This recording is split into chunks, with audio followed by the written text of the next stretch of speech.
And you are looking live there in Wilkes-Barre, Scranton, Pennsylvania. Matthew Alvarez here at Right Side Broadcasting Network.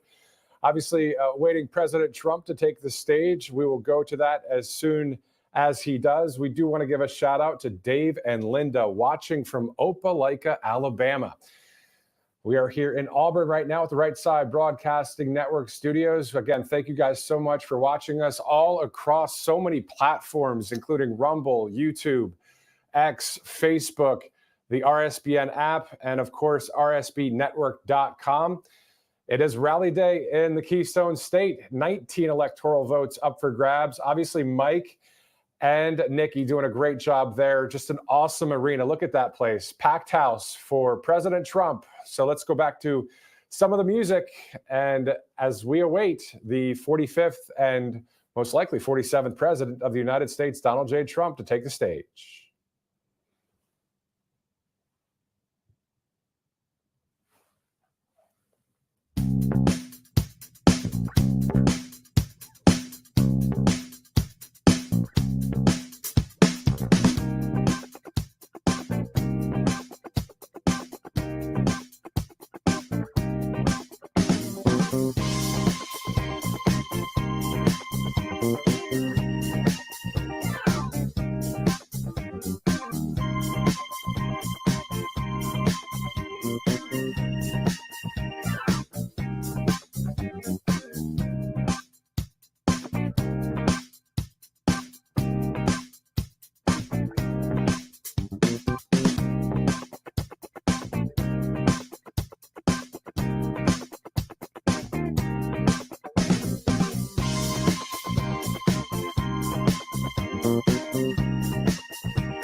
Well,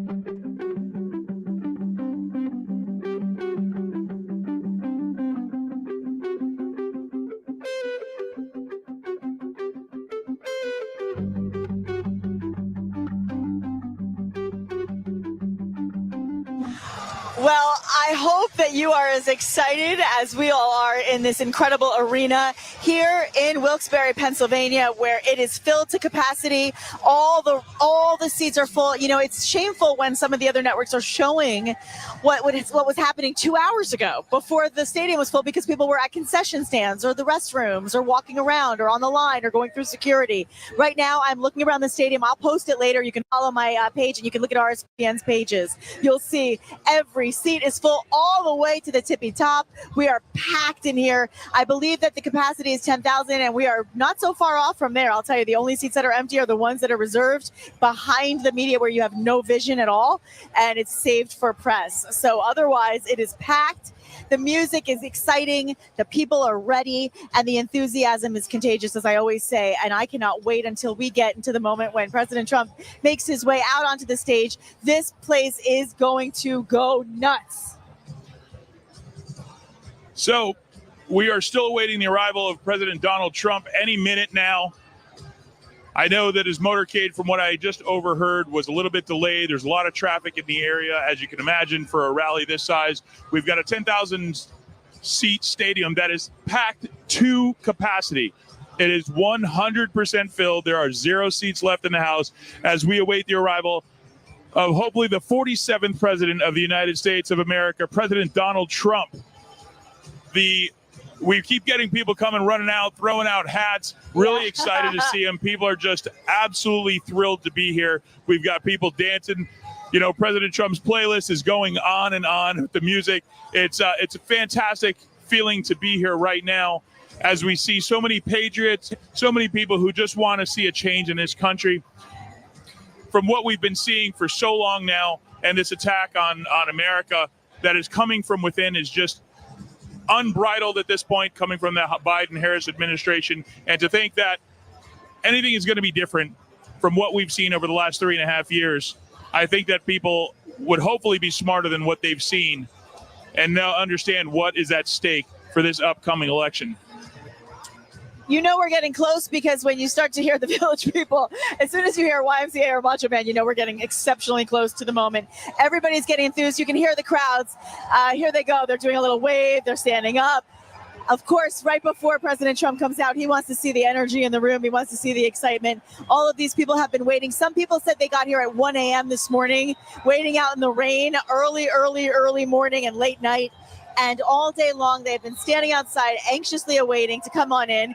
And now they are inside. They are ready. They're energized. And we can't wait to hear what President Trump has to say. At his press conference the other night in Bedminster, he talked a lot about the economy, about inflation, what we're seeing in the grocery store. And it needs to end, because we have to get back to being able to live the lives that are going to help us all be prosperous and help us to be able to afford just the basic necessities and still be able to save money and do things that are going to allow us to have the best lives that we want to live. And that's the American dream. And that's exactly what we are going to be, I'm sure, hearing a whole lot about tonight. Also, everybody's getting energized right now. We're hearing the American Trilogy by Elvis playing right now. And that always gets everybody really riled up. And it's such a happy crowd. I cannot say enough about it. And even when they start to get impatient, they're still happy. They're still happy. They're not complaining. They're not miserable. They're not frowning. They're not angry. They're not violent. They're just peaceful, happy, patriotic, and anxious, if you will. Absolutely anxious. And what we see, we keep hearing the crowd just roaring. We've got the Donald J. Trump hype team running around, throwing out signs, throwing out hats. People couldn't be more happy. While we wait for this slight delay for President Donald Trump to be arriving, it's great to see the crowd still engaged, still super enthusiastic. People are willing to, they've been waiting all day. A few extra minutes is nothing. Everyone is happy. Families happy. Kids are happy. Everyone's running around. Concession stands are probably sold out at this point. We're seeing people come back with, you know, piles and piles of nachos and food and everything. I just wish someone would slip me some, because that would be amazing. So if you're listening or watching, please feel free and throw nachos at me all day long. But we are here. We're having a great time here in Wilkes-Barre, Pennsylvania. Wilkes-Barre, Wilkes-Barre, however you want to pronounce it. I was told by the local police department that either one is okay, and either one will be respected. So we're very close to Scranton, home of the famous TV series The Office. I hope to get there tonight and check that place out. But right now, we are very close to the arrival. We keep hearing that President Trump is on his way and or very, very close. So we are waiting his arrival any moment here. As we see the crowd swaying, we see lights, we see iPhones up in the air, people are recording, getting their piece of history, their moment here, as we hear the crowd starting to chant, USA, USA, USA, over and over. All the Patriots here, 10,000 Patriots here in the Mohegan Sun Arena in Wilkes-Barre, Pennsylvania. Donald Trump slated to speak at 4 p.m. Eastern time. There's been a little bit of a delay, but from what we understand, he is en route to... I believe he's already here, no? He may already be here. Yeah, I believe he's already in the building. He's just not on the stage yet, from what I understand. We have seen Secret Service start to come out. We've seen them. That generally means that President Trump is imminent any moment. They have come out. So we should be seeing him soon. Maybe he's taking a rest, getting a drink. No, as you can see from his rallies and every time he makes statements, he gives people the time that he feels they deserve. And sometimes that's at the expense of us because he's so busy making sure that he gives everybody attention. And I'm sure there are delegates and surrogates and people that are donors and people wanting to talk to him backstage. And he always gives people their full attention that they want. And so even though people are waiting, I know he's always so generous with his time that could possibly be why he's running behind. But this song is getting them all ready and revved up, of course. And, you have to remember something, everybody. I just think it's so important to remember as we stand here in Pennsylvania today, hardworking Americans are suffering because of this administration's failed policies. And, prices are extremely high. The cost of living has soared. Crime has skyrocketed and illegal immigrants are pouring into the country. And Pennsylvanians are really struggling to afford the basics and to stay safe. And so I love the fact that, we are here today in the great Commonwealth of Pennsylvania. After seeing prices rise almost 20%, they are ready for a change and they don't want to struggle. They don't want to have a hard time with the basics. All right, this is it. YMCA is playing. This is usually the lead-in. I always say it. Once I hear YMCA and Macho Man, I know we're really, really close. I'm seeing Secret Service, as you said. Everybody is, safely protected today. We had a really significant security check. The dogs actually had to sniff my bag before I was allowed near the building. I mean, they're very, very... they've really ramped up security for those who are asking about that. And I know that's important to so many of us, including us in the media. We want to make sure that we're all safe, including President Trump, of course. And security is at its best. 100%. And right now we see law enforcement, we see security walking through the crowds, making sure everyone is safe, making sure that if anybody needs medical attention, that there is someone to attend to them at all times. We saw someone go down. They were just overwhelmed to see President Trump in Montana. And, first responders took to that person, made sure everything was okay and got them out. But obviously security, the number one issue here, whenever President Trump comes out, we've got YMCA playing in the background, which generally means President Trump's arrival is imminent. One thing I wanted to talk about is we know that Kamala Harris is such a flip-flopper. A few of the things from 2018 until now, how she has flip-flopped on her policies. She said in 2018 that we've got to critically re-examine ICE. And now, up against President Trump, she's saying that a strong border security and an earned pathway through citizenship. In 2019, Harris mentioned that she was open to SCOTUS expansion ideas. And now she does not support SCOTUS expansion ideas. And this is only a few years later. 2019, she spared a mandatory gun buyback Here we program. go, guys. Here we go. And now I think she's this is saying it. she will Gentlemen, not. Ladies and gentlemen, please Donald welcome J. Trump, the next president is in- of the United States, President Donald J. Trump. And I'm proud to be an American, where at least I know I'm free. And I won't forget the men who died, who gave that right to me. And I gladly stand up next to you and defend her still today. 'Cause there ain't no doubt I love this land. God bless the USA.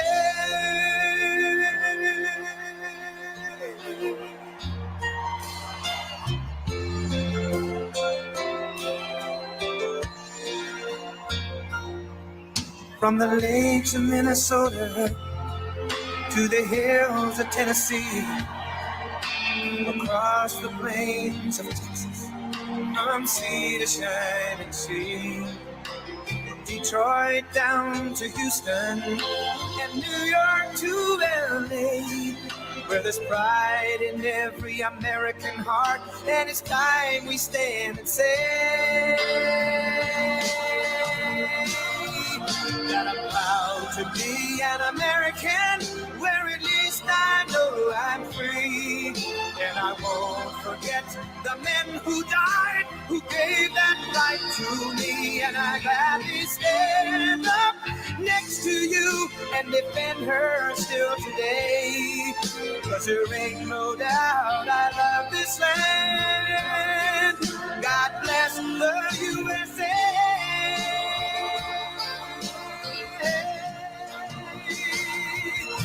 And I'm proud to be an American, where at least I know I'm free. And I won't forget the men who died, who gave that right to me. And I gladly stand up next to you and defend her still today. 'Cause there ain't no doubt I love this land. God bless the USA.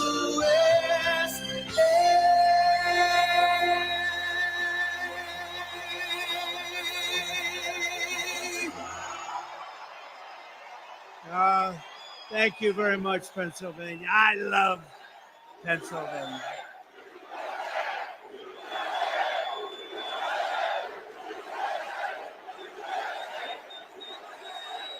Thank you very much. Thank you.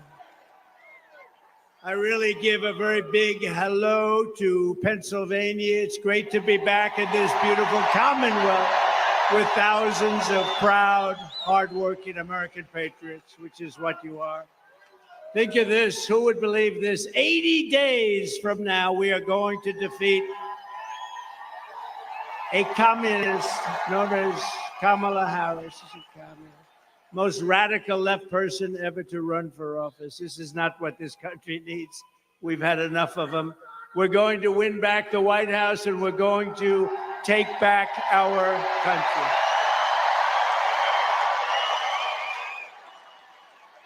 Kamala Harris is a super left liberal who ruined San Francisco, ruined California, and delivered a badly broken economy, a badly broken border, which gave us a dangerous world of chaos, death, and destruction. Just take a look at what's happening today.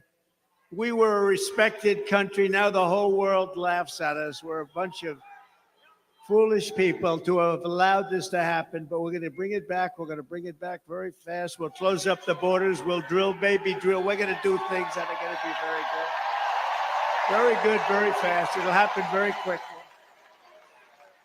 But she breaks everything that she touches. But soon we're going to fix every single problem. Kamala Harris and Joe Biden, Crooked Joe, have. What happened to Biden? I was running against Biden. All of a sudden, I'm running against somebody else.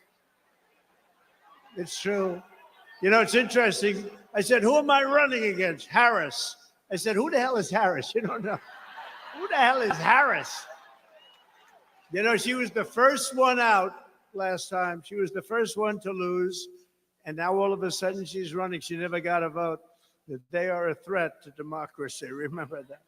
Starting the day I take the oath of office, I will rapidly drive prices down and we will make America affordable again. We're going to make it affordable again.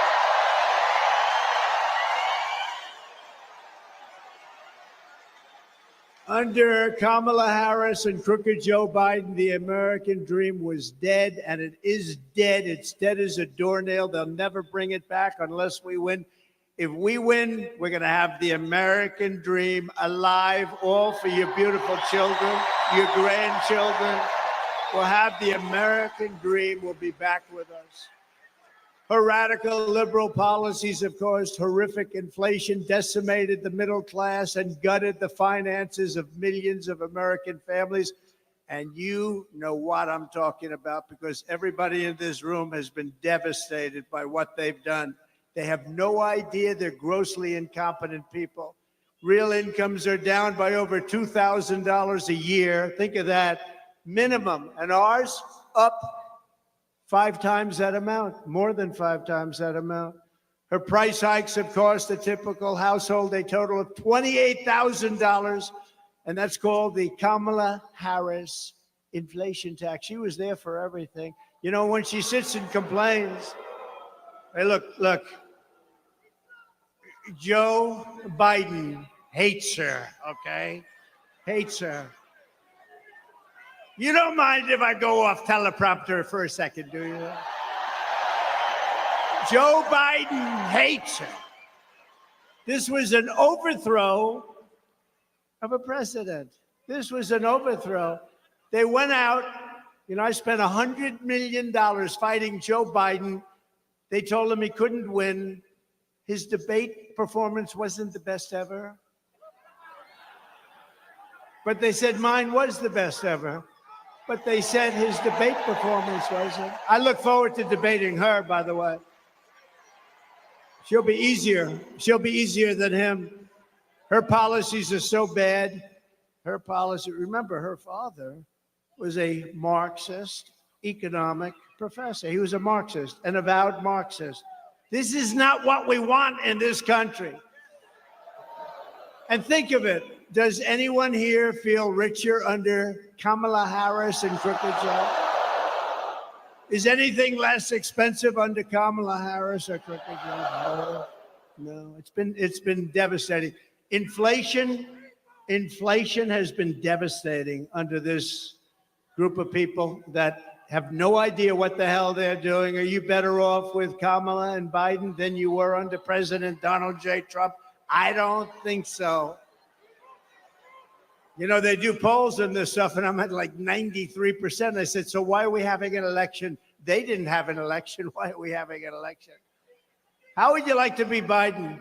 He's working, he's spending money, he's trying. They wanted to have a debate. That's the thing that started it all. You know, if I didn't debate him, he'd still be running right now. But I believe she will be easier to beat than him because she's a truly radical left lunatic. And with him, he never really believed it. Of course, I don't know if he knew anything. I'm not sure. But he didn't really believe it. She totally believes it. She wants to destroy our country. With 4 more years of Kamala, your finances will never recover. They will only get worse. They're only going to get worse. The stock market, and you have some of the most brilliant people on Wall Street saying this, the stock market is only up because they think I'm going to win. And if we don't win, according to many people, including one of the greatest Wall Street prognosticators, named Scott Bessent. Has anyone heard of him? One of the most brilliant guys on Wall Street. If I don't win, you will have a 1929 style depression. Enjoy it. I believe that. I believe that. I believe it. A lot of people believe it. So we're not going to give him the chance, okay? We're not going to give him. And your state's going to be ruined anyway. She's totally anti-fracking. She's been anti-fracking and anti-drilling, anti-oil and gas from practically the day she was born. All of a sudden, a couple of months ago, she said, oh, I'd love to have fracking. Now, she won't have fracking. Vote Trump, and your incomes will soar, your savings will grow, young people will be able to afford a home, and we will bring back the American dream bigger. That we are going to bring it back. Bigger, better. Front row Joe. Bigger, better, and stronger than ever before. We're going to bring it back. Look at all these front row Joes over here. They've only been, you know, we have a couple of groups here. They're at about 222 events. Front row Joe, stand up, wave your hands. You guys are great. Patriots. But I have another group from a place called North Carolina. Has anybody ever heard of North? We love North Carolina. The beautiful ladies over there. This is number what? 217. So this is number 217. And supposedly they're happily married. How the hell does that work? Look at them. They're beautiful and there's a husband. Are you a husband? Who are you married to, husband? Oh, that was a wise choice. Beautiful. Very nice. How do you handle it, right? How do you handle it? But they're great women, and they've been with us from the very beginning. They were with us from the beginning in 2016 when we had the 4 greatest years this country has ever had. They were with us then. Thank you very much. North Carolina. We're doing well in North Carolina. Thank you, darling. It's nice to not have to travel to California and other places, right? Yesterday, Kamala laid out her so-called economic plan. She says she's going to lower the cost of food and housing starting on day 1. But day 1 for Kamala was 3.5 years ago. So why didn't she do it then? So this is day 1305. We're at 1305. So why isn't she doing it now?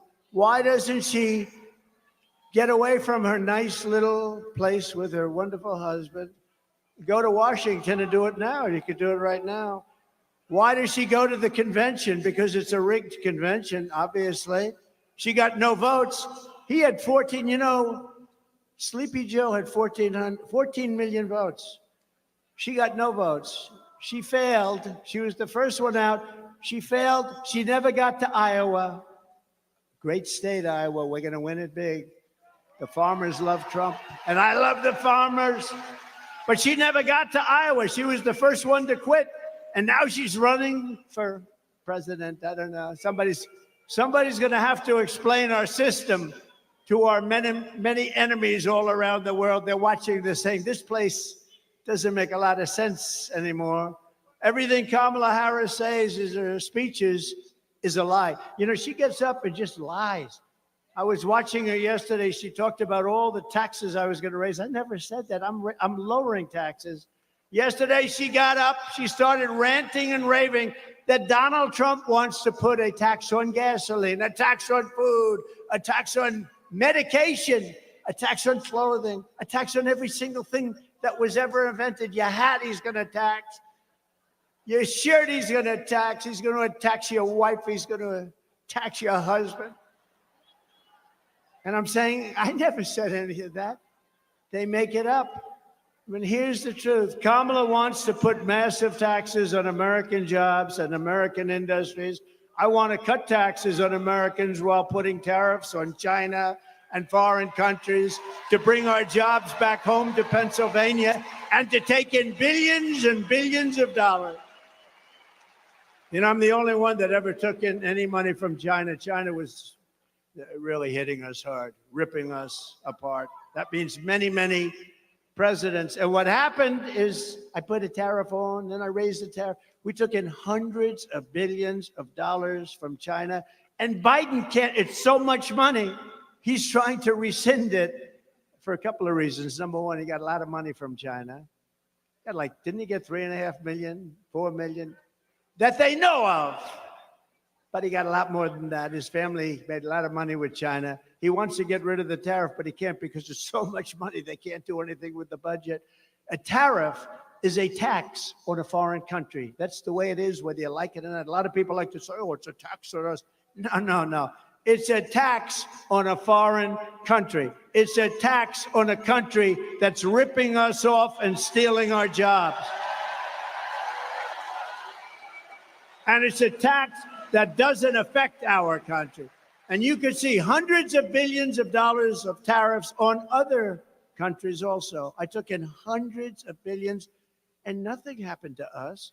They make less money. And you know what? Our jobs come back because there's no tax if they build their factory in Pennsylvania. There's no tax if they build their factory in the United States. So what do? In order to avoid paying the tax, they say, let's build a place over here. No tax. Come on over. We love it. Just hire up people. That's all you have to do. It's very simple. As we speak, And this really goes to Michigan more than you, but I look at Michigan and South Carolina, a lot of other places that do the auto stuff, and they are building some of the biggest auto factories in the world right now in Mexico, right off our border. They think they're going to make cars, not pay any tax, and sell those cars into the United States. Not going to happen, not with me. They're building some of the biggest auto plants in the world. And you know who owns those auto plants? They're built, they're made, and being built in Mexico. You know who owns them? China owns them. China's very smart. I had a good relationship with President Xi. When COVID came, that was the end of that relationship. But I had a very good relationship. But we took in hundreds of billions of dollars from China. Think of it, Bush, Barack Hussein. Did you ever hear of Barack Hussein Obama? Have you heard of him? There are those that think he is currently running the country. Does anybody think? I don't know. I don't know that that's true. We know it's not Biden. Every attack Kamala makes on us is a fabricated, it's a lie.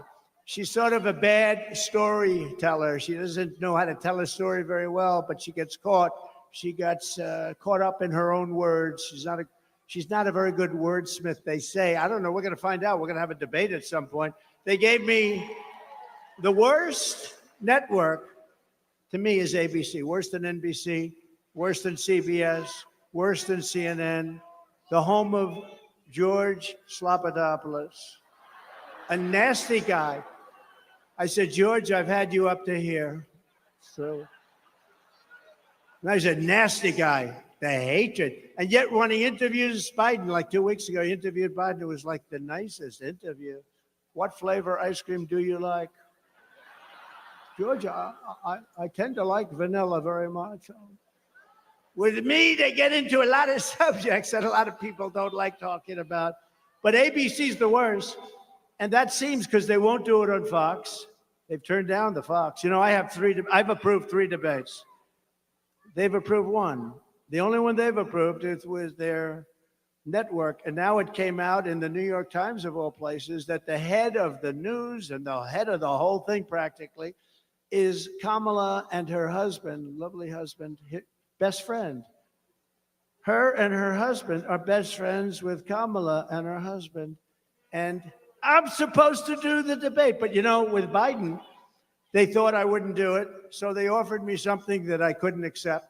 They said, the debate is at CNN in front of no audience. So far, I'm 0 for 2. And see, they didn't want to do the debate. That would have been a good idea if they didn't do it. But I was going to accept anything. And I guess we'll do it here too, right? We'll accept anything because otherwise she's not going to debate. She doesn't want to debate. But they said CNN and no audience, and we want to have you sit down. I objected to that. They wanted us sitting behind a desk. I said, give me a break. We have to at least stand for the American public. Wouldn't that be nice? So that was the only thing. And I would have done it if they insisted. No, I would have sat down if they insisted, but I thought it was sort of strange. But I had Dana Bash and I had Fake Tapper. But I have to tell you, they were very fair. I really thought they were very fair. So Jake and Dana, nobody knows how to say her first name. Is it Dana or Dana? Nobody knows. It's been going on for 20 years. She's been around a long time. Is it Dana or Dana? And now the fake news will say, Trump didn't know how to pronounce her first name. She doesn't know how to pronounce it. But look, Dana and Jake, I used to call him Fake Tapper. Now I call him Jake Tapper because he treated us very fairly, and so did Dana. Treat me very fairly. I think it was, just about neutral. But he kept saying, he gave very short answers because he wasn't really doing too well. And I kept saying, I'll take it.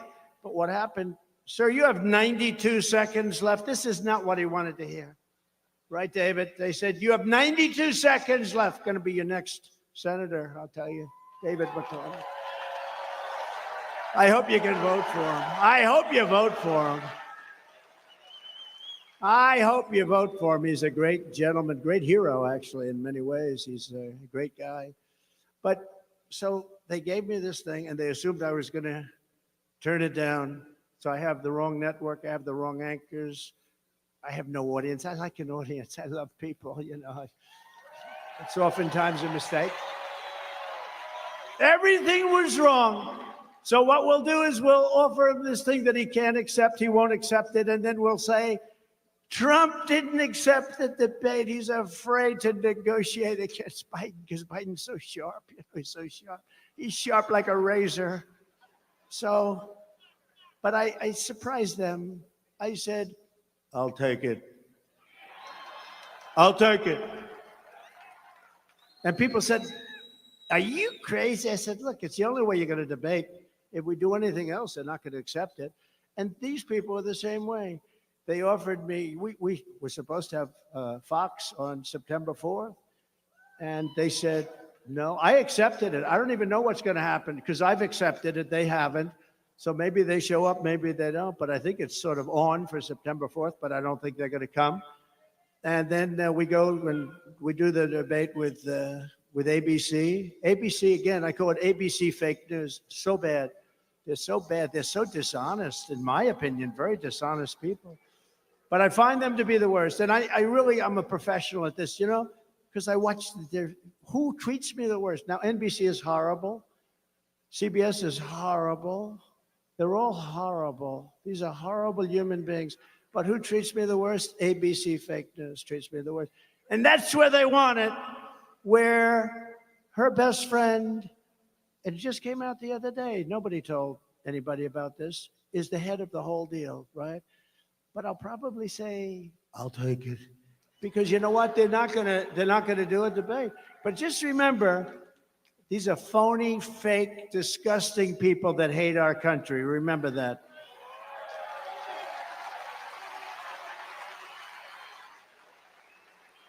And also remember that every attack that we make on Kamala is something that she said on tape or something that she's actually done. You know, all of these attacks are things because she said all of it. She said, I don't want fracking in Pennsylvania. She said it hundreds of times. I don't want it anywhere.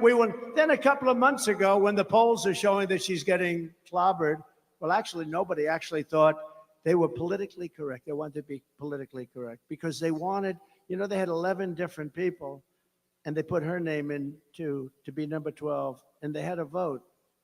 She came in last. So she picked somebody. Think of it. How about the guy she picked? How bad is he? Right? How bad is that guy? David, where did these people come from?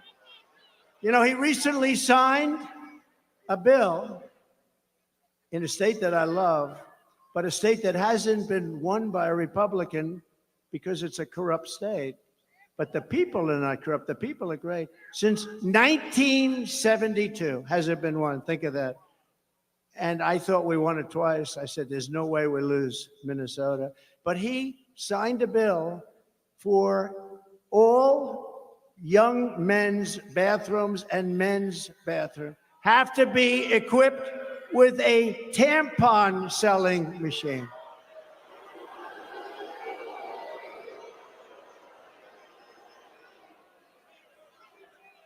And she turned down your governor. By the way, just so you understand, I know some of you probably like him. I don't think he's a good person. I don't think he's good. I don't think he's good. But they turned him down because he's Jewish, okay? That's why they turned him down. Now, we can be politically correct and not say that. I could say, well, they turned him down for various reasons. No. They turned him down because he's Jewish. That's why they turned him down. And I'll tell you this, any Jewish person that votes for her or a Democrat has to go out and have their head examined. Because if you see what's happening with Israel and Jewish people right now, there has never been a more dangerous time since the Holocaust. If you happen to be Jewish in America, there's never been anything like it. I'm seeing things I can't even believe it. And we want to bring about unity and peace and everything else. It looks like they're going to have nothing but riots out there in Chicago. It's It's really a sad thing, but they turned him down for that reason, and they turned him down for a couple of other reasons too. But the primary reason was that he's Jewish. And you don't think I know what goes on in their campaign? I know it well. I know it very well. She's a nation wrecker who is more liberal than crazy Bernie Sanders. You know crazy Bernie? He's pretty bad, right? She is substantially more radicalized than crazy Bernie. You cannot have her as your president. She ruined San Francisco. She ruined the state of California. You know, she was the district attorney and she was the attorney general of the state. I heard the other day, and this isn't anything, I'm just saying, they'll say he was rambling. I don't ramble. I'm a really smart guy, really smart. I don't ramble. But the other day, anytime I hit too hard, they say he was rambling. Rambling. I get up and I make a speech. I go for sometimes 2 hours, 2.5 hours, because, people are waiting outside for 3 days, 4 days. You guys were waiting out there for a long time. Front row Joes are waiting out. I don't know how you guys do it. And I feel I have an obligation to speak and speak in a certain way and speak a little bit longer. How would you like it? A guy's waiting with his family for 3.5, 4 days. They have a tent. And the tent is set up. They have hundreds of them, and they wait. And then I walk in, speak for 15 minutes, and leave. I don't know, somehow. Would that be okay, North Carolina? I don't think so, right? They want me to speak all day. When I leave, I did one 2 hours and 15 minutes, and I'm leaving. And they're screaming, no, sir, more. We want to hear more. I said, I can't. I can't speak more. What the hell else am I going to say? Our country's going to hell. That's all I can say. We're a nation in decline. We were talking about that before. My phrases are copied so much, right? I use a term oftentimes in closing. We are a nation in decline. We are a failed nation. And I think it's a beautiful phrase, although I don't like the topic very much. I don't like what it represents, but there's a certain beauty. All of a sudden, all of these candidates, including Republicans, are saying we are a nation in decline. We are a failing nation. And I say, what the hell do they have to copy me for, right? But they have a lot of words that they copy. Many of our words, we were in the plane before coming in, and our people said, we went through a list. I think we're going to release a list. Let's release it. But so many of our phrases they copy. That should be a nice thing, not an insult. But crazy Bernie Sanders has said a lot of things. And one of the things he's arguing about is who's more liberal. And after about 2 minutes, he gave up. He said, this woman is nuts. Look, people say, be nice. Have you heard her laugh? That is the laugh of a crazy person. That is the laugh of a crazy. It's the laugh of a lunatic. Have you heard it? They prohibited her. They prohibited her for laughing. I've been waiting for her to laugh because as soon as she laughs, the election's over. But we're winning by a lot in Pennsylvania. I think the fracking got her. The fracking got her. But she has been prohibited from laughing. She used to do an interview. Who the hell laughs at an interview like that? I'm interviewed all the time. I may smile. I mean, they're asking you questions about things that it's not like a comedy club. And she'd break out. That's one of the reasons she refuses to do interviews, I think, because she laughs. It's so horrible. No, it's so horrible. But, she hasn't done an interview like in 30 days or something like that. And I do one every day. If I pass, I just did one backstage. With a very good reporter. But you're supposed to, don't you sort of have an obligation? You're running. They're going to try. This is her form of the basement. Now, the basement for him was good because, they had COVID. They didn't want him to catch COVID. He ended up catching it anyway. But, it's a very dishonest, the whole system is very dishonest.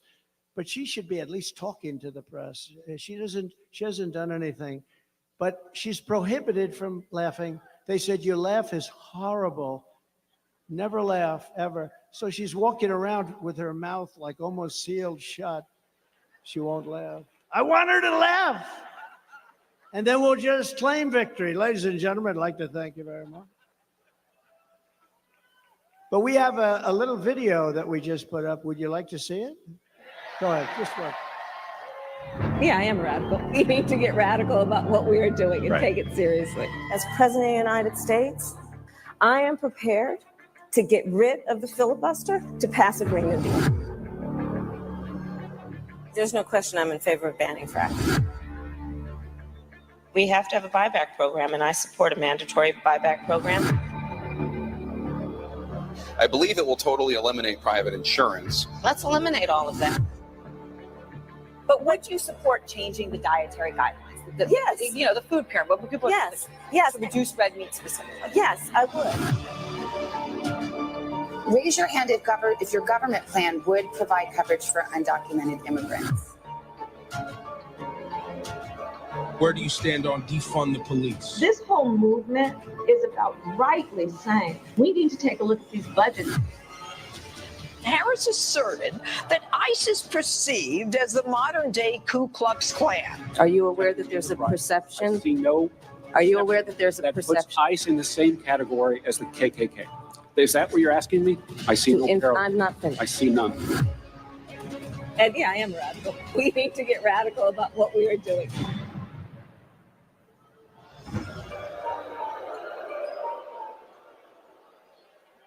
Now, over the years, and right up until the present, she wanted to openly defund the police. How do you like that? In Minnesota, when they were burning down the state, and in particular, Minneapolis, they were burning it down. Remember the CNN fake reporter? He got up, the one with the nice shaved head. He got up. This is a peaceful rally. This is a rally of love. Behind him, the entire city was burning. It looked like World War II, right? And by the way, speaking of World War II, she will bring us into World War III, and it'll be a war. That'll be a war like never before because of the weaponry. No more army tanks going back and forth shooting. We've left a lot of our, I rebuilt the entire military, and we left a lot of that in a place called Afghanistan. That billions and billions of dollars we left it. In the most embarrassing moment in the history of our country, we left billions of dollars, 13 great soldiers killed. Think of it. Left many hostages. Many people have been left behind. But think of what happened there. We got out in disgrace. We should have gotten out with strength. I was getting out. We would have been out even sooner, but strength, dignity. We would have kept Bagram, the big air base. You know who occupies Bagram right now? China. Because it was 1 hour away from where China makes its nuclear weapons, not because of Afghanistan, but because of China. But China occupies it right now. Thank you very much, President Xi. Enjoy our billions of dollars of construction that took place years ago. They spent billions of dollars many years ago. 1 hour away, think of that, where they make their nuclear weapons. It's so embarrassing, the stupidity of the people that have run our country, but we did things the opposite way. We were very smart. We were very respected. We're a respected country that respected your leader, your elected leader. But remember this, Viktor Orban of Hungary, Prime Minister of Hungary, they asked him pretty recently, they said, what's going on? The world is coming to an end. He said, if you want to stop it, re-elect the United States, re-elect Donald Trump, because when he was there, we didn't have any problems. We didn't have problems. Russia wouldn't have happened with Ukraine. Israel would have never been attacked on October 7th, never. Iran was broke. Iran was broke. They had no money. I told China, you buy oil from them, you can't deal with us. I told that to many countries, anybody that dealt there, so they didn't buy oil. Oil's the whole thing, the big deal. And they were broke. Now they have $300 billion. Think of it. They have $300 billion now. They have plenty of money. We're run by stupid people, and we have to change it. We're not going to have a country left. We didn't let countries take advantage of us. France was going to charge our corporations tremendous amounts of money for doing business in France. You know this, David. David is very familiar with what happened. And I went to my people. I said, tell them we're not going to put up with it. They're not going to charge our companies because we want our companies to do well so they can employ people. It's sort of simple. I didn't even like a lot of the companies that they were dealing with. I should have said, oh, great, let them charge. What the hell do I care?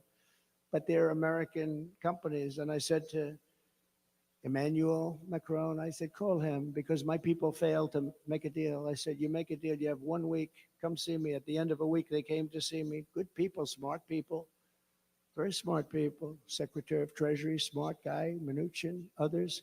They came back to see me. Sir, we're not able to make a deal. They're going to charge our companies a tax.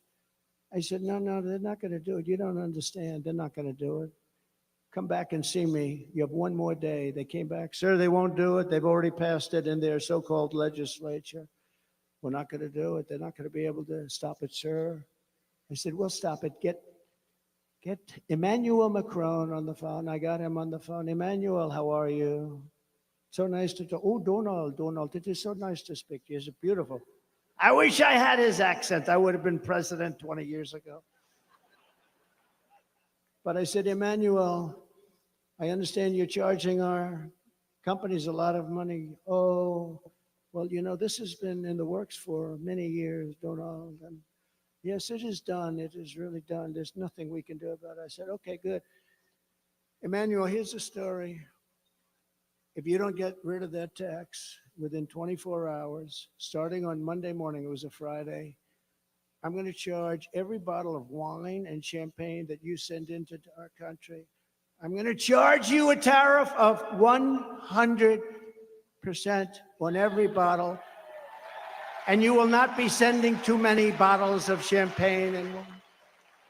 And he said, Donald, that is not fair.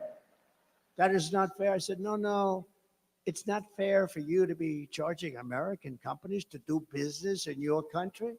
No, it's not fair, Emmanuel.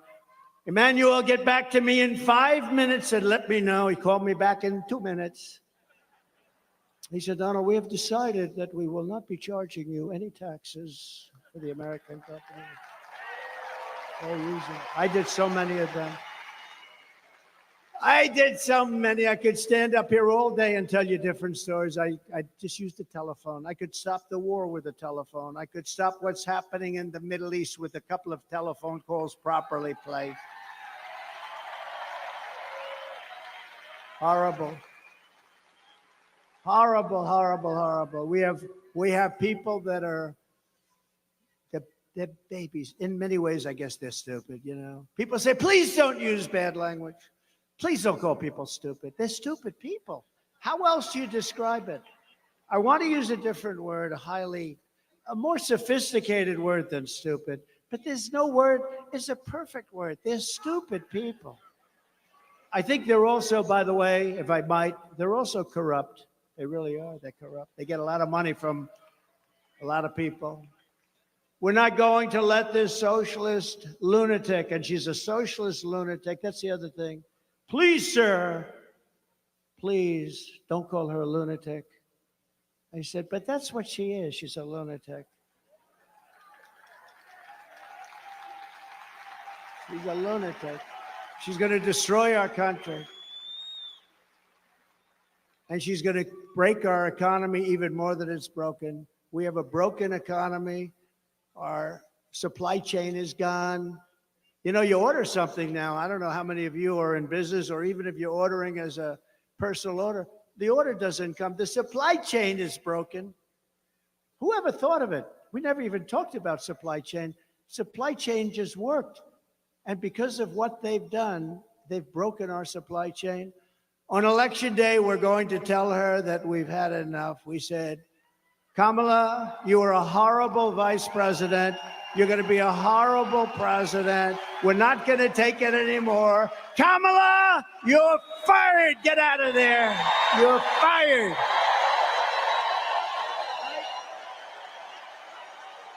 Not going to take it anymore, Kamala.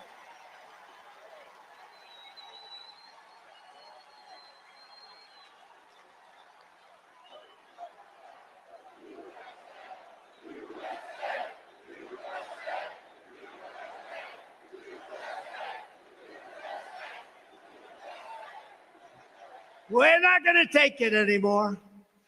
We have a country to save. And how about the fake news? Oh, look at them all back there. Look at all those cameras. Look at all those cameras. Wow. Look at all those cameras, all those fake writers. Look at them. I mean, Time Magazine, think of this. Time Magazine doesn't have a picture of her. They have this unbelievable artist drawing her. And I said, is that Sophia Loren? I couldn't. Who might that be?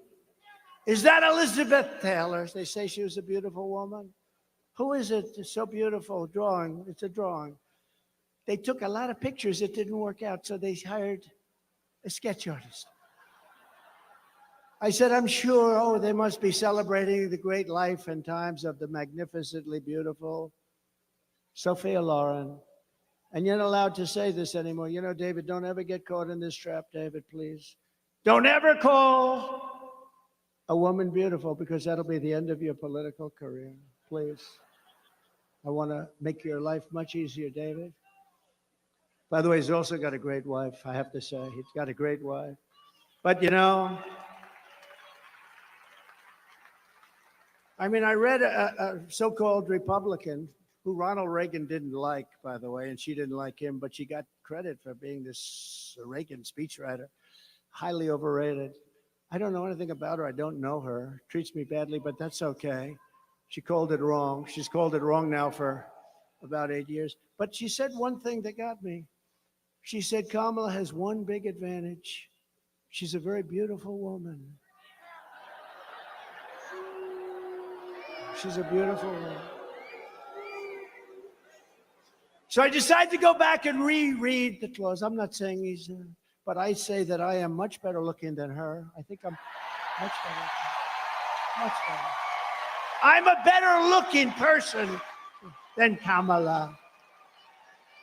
No, I couldn't believe it. She said, you know, I had never heard that one.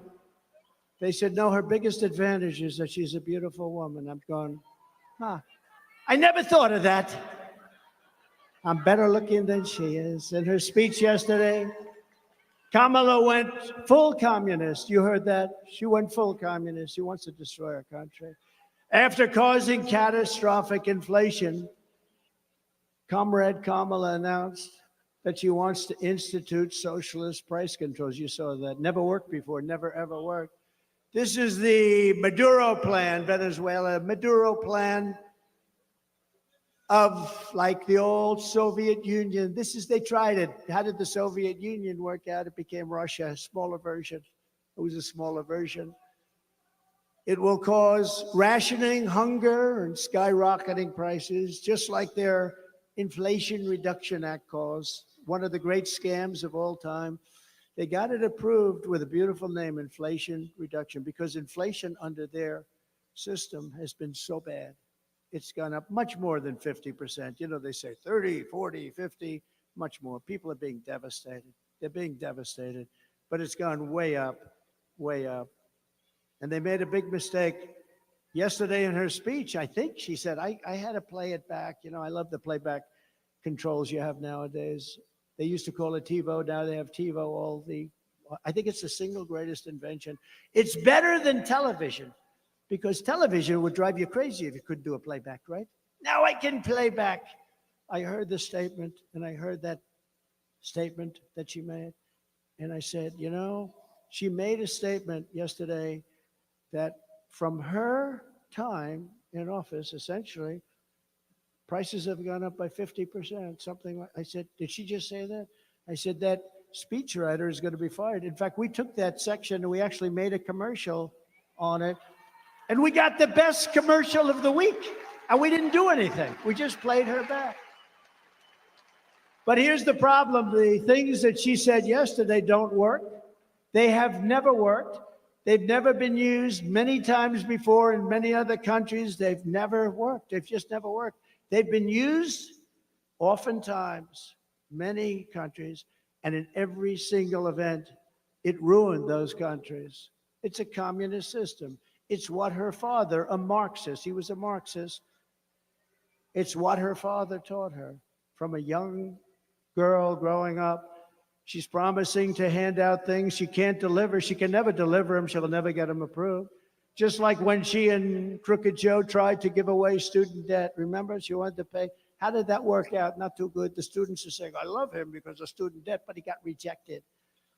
And this will be rejected even more so because what they're doing is a communist takeover of our country. Her plan is very dangerous because it may sound good politically, and that's the problem. And we have to be very careful because when somebody gets up and says, we're going to give you everything, $25,000 for a house, we're going to give you all sorts of little goodies, free health care, we're going to give you everything, universal health care, sounds so beautiful. And I told my people, you got to be very careful. I told the Republican Party, you have to be very careful. She's given all this away, and somebody that really isn't into it, we're largely, even groups like this, we're into it. We think about it all the time. We want to take back our country. We want to save our country. When somebody's given, and you understand how bad this stuff is. This is communist, this is Marxist, this is fascist. But you know what? It's dangerous because she's saying that she's going to give away things that she'll never be able to get approved. She wants to increase the number of justices on the United States Supreme Court to 27. 27. I used to hear she was going up to 11. And then I heard it was 13, but then they said that's an unlucky number, so they went to 15. Yesterday, for the first time, I heard 27. We'll have to rebuild the entire Supreme Court because they won't have enough room for the judges. They won't have enough. And by the way, how courageous were our justices of the United States Supreme Court? What they did, they're saving our country. They're actually saving our country. What they've done is, they passed things that were so important, and they did it for the right, not for the wrong. They did the right thing. They did the right thing, and I just have such respect for them. The job they've done against, and the radical left plays the ref. The great Bobby Knight, he supported me. He used to fight with the referees all the time, scream at him, Bobby, please don't do that. It's not going to work. He said, you're right, it's not going to work now. It's going to work for the next one. And the next call, there'd be a flagrant foul, and they wouldn't call it. They didn't want to get screamed at. The radical left harasses our judges and harasses our justices. They scream at them. They call them names. They say they're incompetent. They're horrible. They're this, they're that. They should be impeached. They're constantly saying they should be impeached. But they're screaming. And you know what? It has an effect on some people. But so far, they've been very strong. It's really horrible. I believe it's illegal what they do. And I'm trying to give you things that you've never heard before, and this is true. I believe they are playing the ref. They're constantly criticizing some of our greatest justices and a lot of great judges. I kept hearing so much about the Florida case because, they weaponized our system, our government totally weaponized it. First time it's ever happened. And they said, my biggest case is in Florida. And we had a very brilliant, I don't know the judge, but a fair and very brilliant judge who took tremendous abuse. Would have been so easy for her to just rule against me, but she didn't do that. She threw out the whole case. It was thrown out. That was a big case. And I have such respect for her because she is in fact brilliant, but they were hitting her so hard. She's going too slow. She's that. She should be removed immediately from office. These people are horrible. I really think it's illegal what they do with judges and justices. They're playing the ref, no different than Bobby Knight, and he was great. He endorsed me, and Indiana was mine. He was a great coach. He's the last coach to go undefeated. I guess he was like 38-0. For some reason, they've never had another college team since then. That was many years ago, and he came out in favor of Donald Trump, and it was a big thing. I won Indiana by a landslide because when Bobby Knight from Indiana endorses you, you win. Sort of like when I endorse you, you win too. We have a very good record of endorsement. But we can't let These radical left thugs constantly scream at our judges and say, we're going to impeach him, we're going to take him out of office, or her, we're going to do horrible things to him.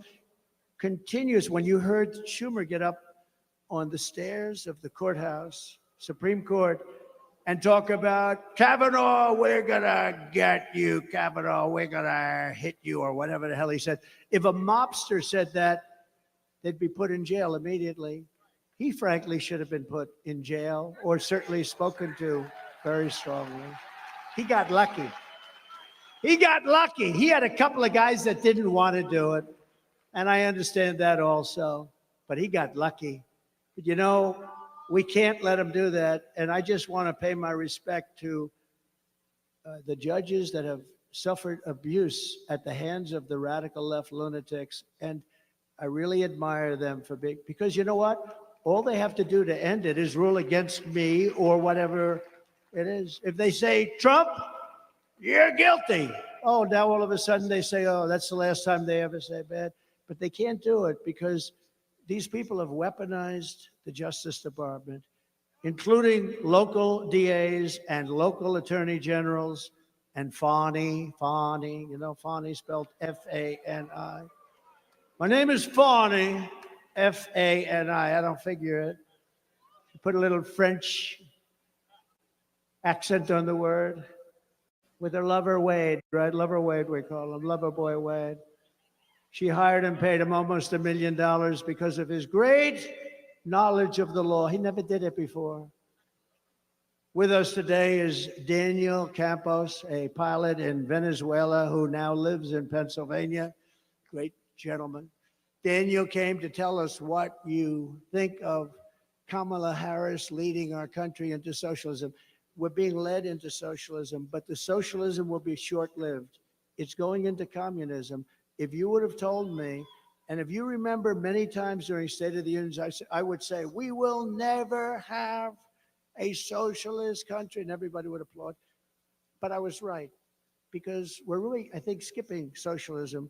We're going into communism. When they weaponize our government like this, that's what they do in third world countries. That's what they do in South American horror shows. That's what they do in banana republics. They've weaponized it, but I believe ours is even more corrupt. The New York court system is totally corrupt. They use the state and the city to go after me. They take top people in the Department of Justice and put them in the Attorney General. Letitia James, she campaigned on, I will get Trump. And they then go there, and then they go into the Manhattan DA's office.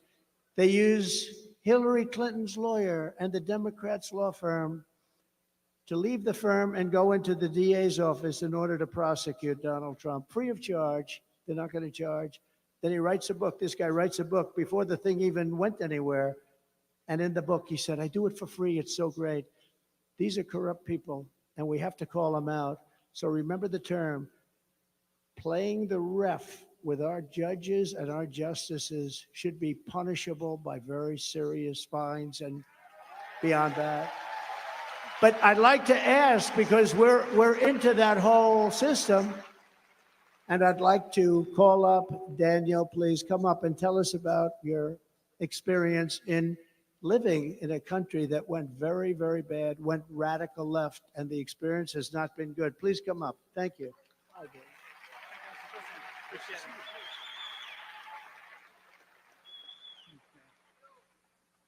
All right. First of all, hi, everybody. Thank you for coming here and supporting the president.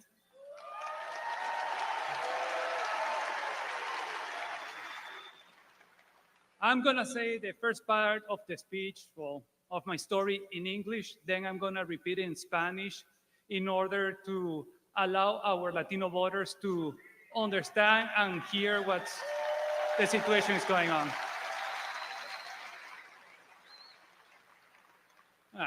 First of all, as the president already said, I'm from Venezuela. I left the country in 2007 because of communism. I still have family there. There's been family that left that has left even before me or continues living little by little. But going further back, my grandparents from my mom's side were from Cuba. They were at university when the communist revolution was going on, and they ended up leaving to Venezuela. They only had the money they received for their wedding present, and they were living in a mid-house, going to school, and trying to move ahead. My granddad ended up becoming a doctor and had a family raising 3 children, my mom and my 2 uncles.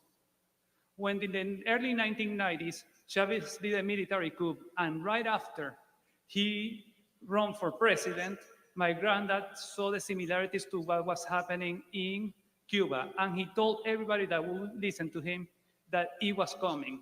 And everybody was like, nah, this is Venezuela, this is not Cuba, this will never happen to us. And guess what? It happened to us, and has been happening to other Latin American countries as well. So when they tell you here, it will never happen, that's not true. We lived it, now here we are. So in 2007, we ended up leaving because the socialists and the government started changing the education system to make it more like the Cuban education system. It might ring a bell to what's going on here as well. So it's extremely important for everybody to keep this in mind. And if you don't mind, I'm gonna switch to Spanish for our Latino speakers. Thank you. Para todos los latinoamericanos, gracias por venir aquí y soportar al presidente Trump. Es importante que entendamos que lo que ha pasado en nuestros países en Latinoamérica puede pasar aquí. Como mencioné, mis abuelos son de Cuba, se fueron por el comunismo, llegaron a Venezuela, sin ninguna base, solo un poco de dinero, salieron adelante y mi abuelo se convirtió en doctor y crió a mi madre y a mis 2 tíos.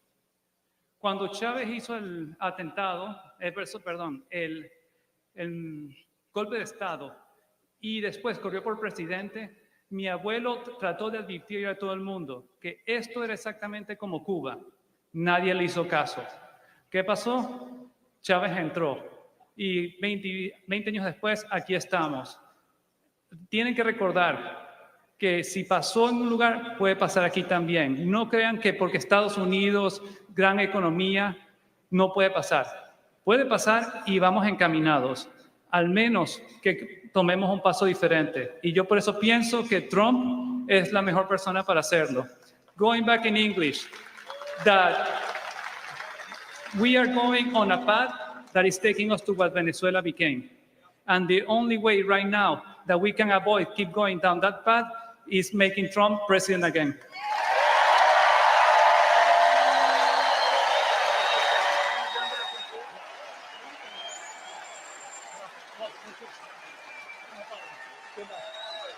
Wow.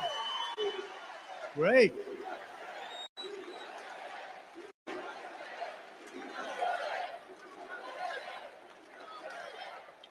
What a fantastic job. I said, have you done that before? He said, no, sir. You are something. All right. Next politician. What office is he going to run for? I think we're going to endorse him so fast. Thank you very much. No, it's such a problem because, it's a very dangerous situation. She's giving everybody free everything. It's never going to happen. Remember, the college debt, the student debt, they were going to give it, never happened. It was just all talk. Then he said after getting totally rejected, he came up with another plan, which is even dumber. But what happens is they talk. These things will never happen, but it's very dangerous because politically, maybe somebody says, oh, that's great, that's great. It's the end of our country. We can't do it. We can't do it. So I really appreciate that. That was beautiful. It was so well done. Amazing. Thank you. In addition to defeating Kamala Harris, you need to defeat your terrible Democrat Senator Bob Casey. I've been in Washington for a long time. I mean, I barely met the guy. Most of these guys I get to meet in one form or another, for better or worse. I hardly know this guy. I never really remember meeting him. He obviously created a great impression. But he's not a hard worker. He's cruising on his father's past. I met the father. I think I knew the father better than I knew the son. But Bob Casey voted for every bill that caused the worst inflation in the history of our country, in my opinion. They call it decades, but I believe it's the history of our country because they're not using the real things. Like mortgage rates went from 2% to 10%. They don't say that. That's inflation. They don't say that. And you can't get any money at 10% either. We had it down to 2 and 2.4, 2.5%. And now you can't get the money at 10%. They don't have any money.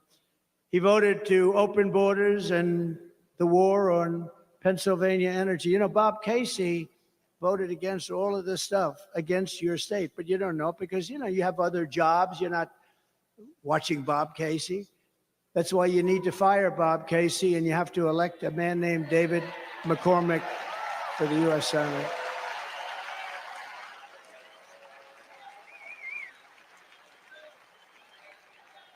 Dave is strong on borders, great on taxes. He wants to reduce your taxes. You know, all my life, I've been involved, usually from the other side, go writing checks. But I've been involved. I've made lots of contributions to politicians all my life. And politicians always talked about, we will lower your taxes. That's all they talked about is lowering taxes. This is the only group I've ever seen where they say, we are going to increase your taxes. I've never heard of it before. And by 4 times, I gave you the biggest tax cut in the history of our country. And bigger than the Reagan tax cuts. And they expire in a few months, and they want to not renew them.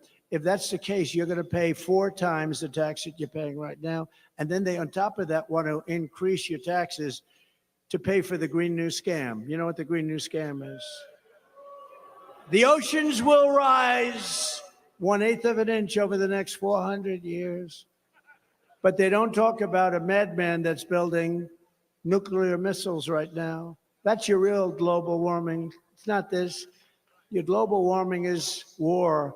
Your global warming is going to be nuclear weapons. Nobody talks about that. They don't ever mention it, but they talk about an ocean that's rising, which will give you slightly more beachfront property if it happens. Now think of it, but they don't talk about somebody that's got very evil intentions. Look at Iran. I stopped them from building a nuclear weapon, but this guy is going to give it up. He's going to give it up. So David McCormick, and I've known him for a long time. He's an amazing man, a tremendous education, tremendous military background, and he's a very strong guy, and he loves the state. I really hope you give him a chance. It's not easy, and I was just talking to him. You know, a guy's been in office for years. He's done nothing. He's done nothing. In that way, it's good. But in another way, it's tough because, you know, you've seen his name a little bit. You don't even see his name.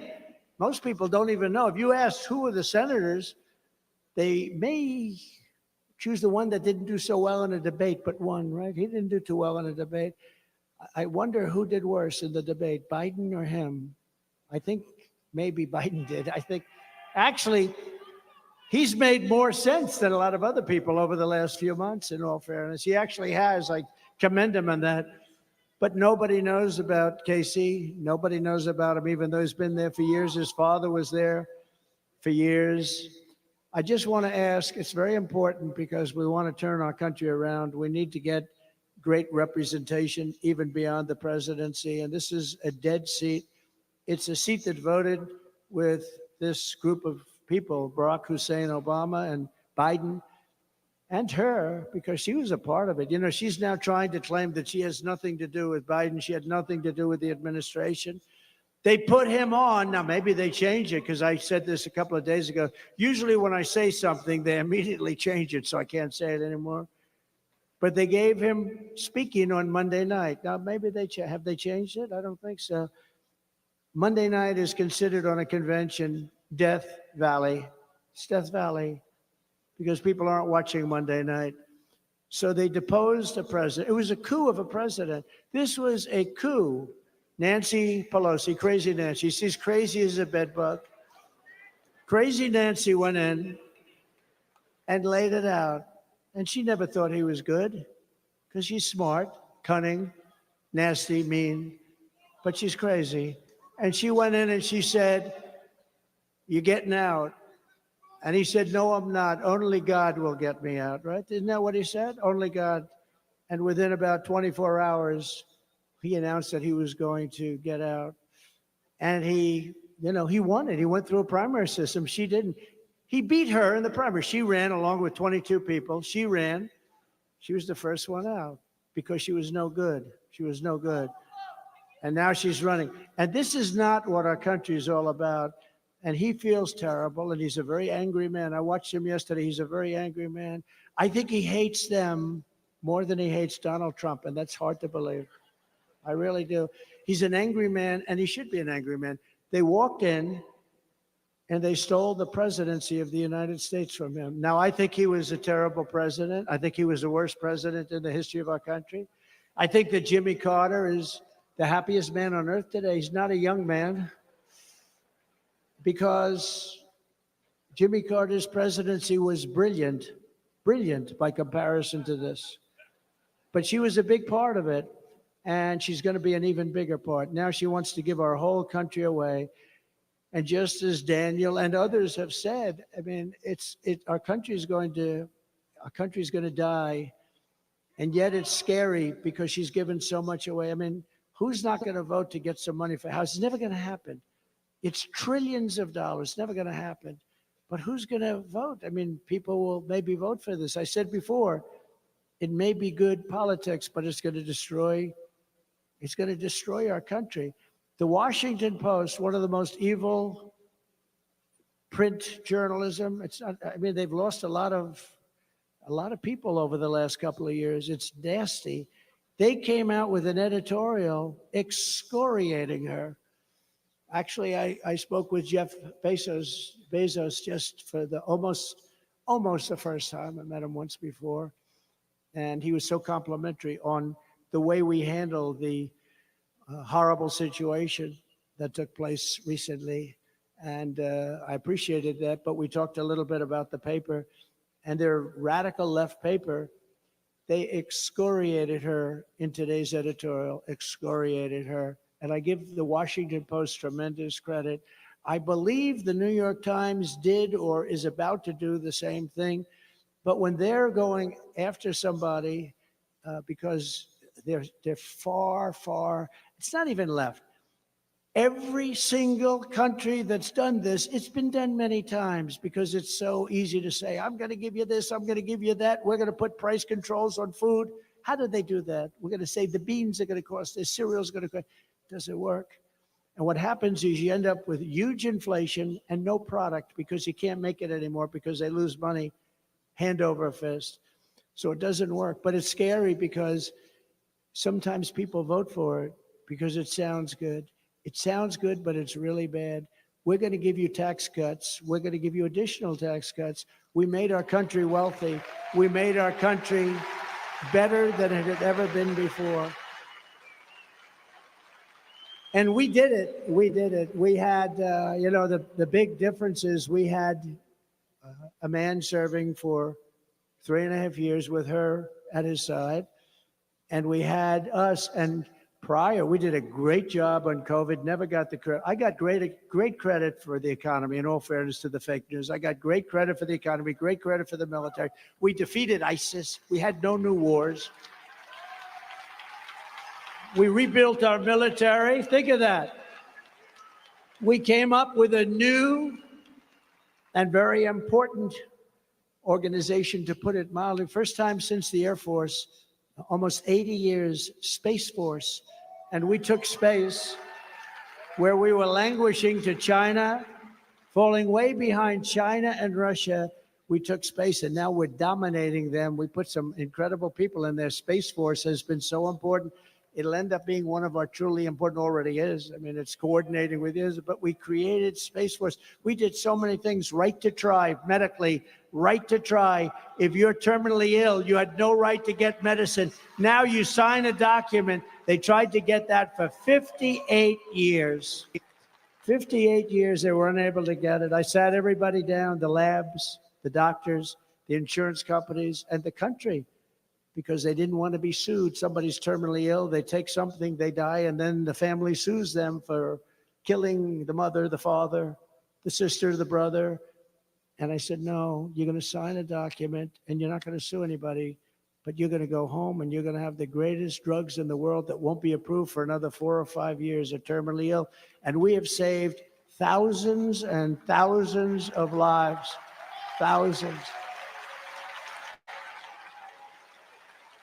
So we did a lot, and we have a lot of other things planned. Oh, by the way, all of that great work done. We have the greatest lab technicians, the greatest doctors, the greatest laboratories in the world. All of that under her system gets wiped out.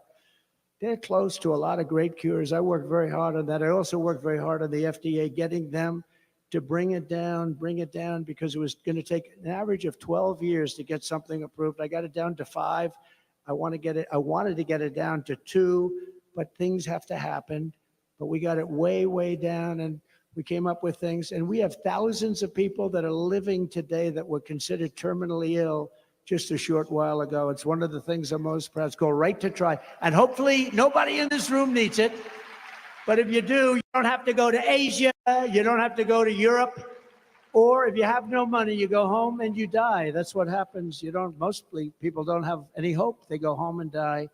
Now you have right to try, and thousands of people are living right now that would not be living. We're also pleased to be joined by a very special man, a friend of mine who's been a warrior from day one, Dan Muser, Congressman Dan Muser. Thank you, Dan. Great job. Mrs. Muser, thank you. What a great job. Thank you. Thank you both for being here. He's really been, no, I'm telling you, he's been fantastic. A man who would defend me a lot on fake news, CNN, a former senator from your state who was your Commonwealth, who was frankly a very talented man. He was very good on television. He spent most of his time defending me. Rick Santorum, former senator. Rick, thank you very much. I appreciate the defense. Thank you. Former Congressman Fred Keller. Fred, thank you very much, Fred. You look good. You look good. He looks good. Pennsylvania Treasurer Stacey Garrity. Thank you, Stacey. Great job you're doing.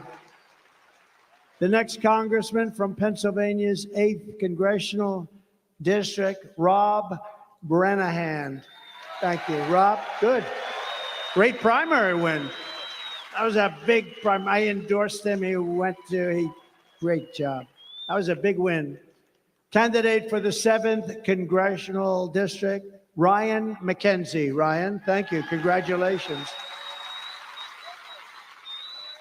A man who we picked because, unlike a lot of states, including this one, we were leading by a lot.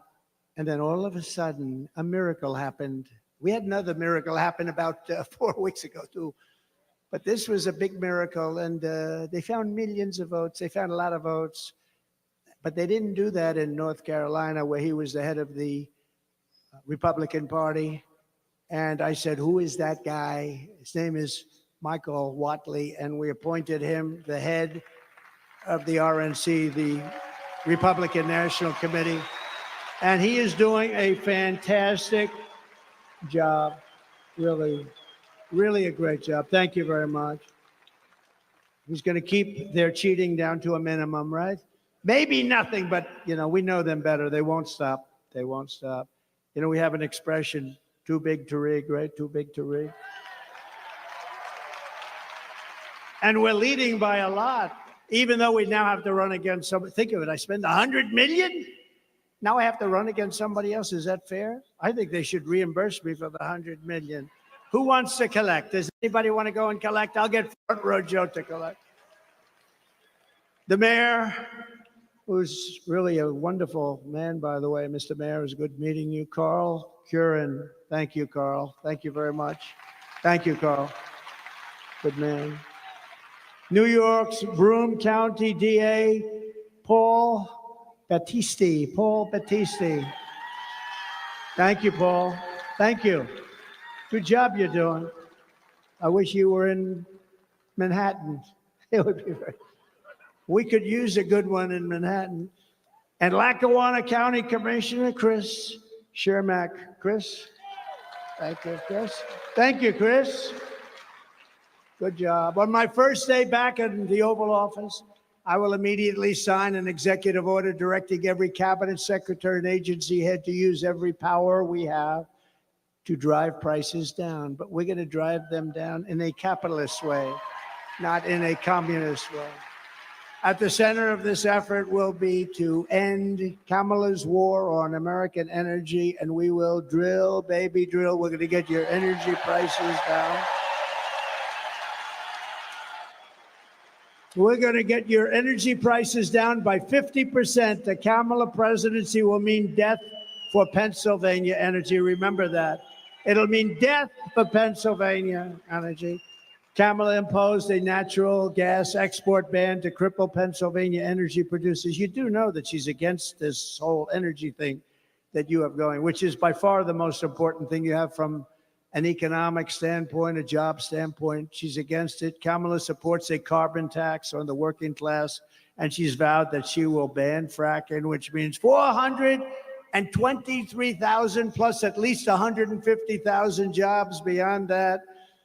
Pennsylvania is going to always be fracking because we desperately need the energy and we desperately need the jobs. But she will end it. She will end it. In addition, your state and local government will be starved of billions of dollars in oil and gas revenue, which means higher taxes, lower property values, worse schools, and plunging quality of life in the great Commonwealth of Pennsylvania that I love. I've spent a lot of time here. I told you I went to school here, the Wharton School of Finance at Penn. Under my leadership, we will make America energy independent and energy dominant, and Pennsylvania energy workers will lead the way. You're going to lead the way. It's big stuff. To further combat inflation, I will terminate Kamala Harris's Green New Scam. It's the greatest scam maybe ever played. And rescind all of the unspent funds. We're going to take those unspent funds and use them for roads and bridges, and we're going to give back a lot of money into the Treasury and pay down debt. To make both new and used cars more affordable, I will end the Biden-Harris electric vehicle mandate on day one. One of the most ridiculous things. One of the most ridiculous things. Kamala now claims to want to cut red tape, but in less than 4 years, she's buried American families in regulations costing a typical household much more than $5,000 per year. Think of that, just with their red tape. I will cancel Kamala's crushing regulatory onslaught, and I will immediately eliminate every costly job. Now, just so you know, I cut regulations more than any president in history by far. By far. So you can't say to me, well, why didn't you do it? With me, you can't say that on anything. I did do it. Everything I said. You know, they said promises made, promises kept. What I said, I kept. I mean, unless there was some crazy thing somewhere, but I got it done. I got it all done. Even the wall. I built hundreds of miles of wall, and I had to fight Congress. I had to fight the Senate like you wouldn't believe. I built hundreds of miles of wall. And I ended up taking it out and winning in court. We had 11 lawsuits by mostly Democrats like Nancy Pelosi. We had 11 different, we won every one of them. But think of it. I built the wall. I said, I'm taking it out of the military because our country is being invaded. This is an invasion of our country. And we built hundreds of miles of wall. Then we built and had made an extra 200 miles that we were going to use to expand it further than I ever said. And it was made and ready to be installed, and we had a rigged election. And what happened after that was they didn't want to do it, and they sold it for 5 cents on the dollar. 5 cents. Very sophisticated stuff, too. To get economic relief to workers and families, I will make the Trump tax cuts permanent, and we will have no tax on tips, which she copied. She copied. You all know by now, she came out a few days ago and she said, there will be no tax on I said that months ago. But here's one that she hasn't copied yet. to help seniors on fixed incomes who are suffering the ravages of horrible inflation caused by Crooked Joe and Kamala. There will be no tax on Social Security. So get out. And I get it done. I will get it done. They won't. They haven't even promised it to you, but they won't get it done if they do. And I will always protect Social Security and Medicare for our great seniors, just as I did for 4 incredible years. By contrast, Kamala Harris has a 3-step plan to destroy Medicare and Social Security. She's going to destroy your Medicare. She's going to destroy your Social Security. First, she has thrown open our borders. Second, she is flooding our country with millions and millions of low-wage migrants and giving them welfare, free health care, food stamps, public benefits. And third, she wants to make them all citizens of the United States. Many of them coming from prison, many of them coming from mental institutions, and many are terrorists. She wants to make them citizens, dumping them onto Medicare and dumping them into your beautiful Social Security program. Remember, for 4 years, I saved Social Security. I never gave an increase. I never raised the age by 5 years, which is what they're going to end up doing. With me, it's staying the way it is. We have a lot of ways we're making money. We don't need to take it away from our seniors. The millions of illegal aliens pouring in under border czar. She was the border czar, right? She was the border czar. Now, about a month ago, she said, I wasn't the border czar. She was the border czar. But it doesn't matter. She was in charge of the border, 100%.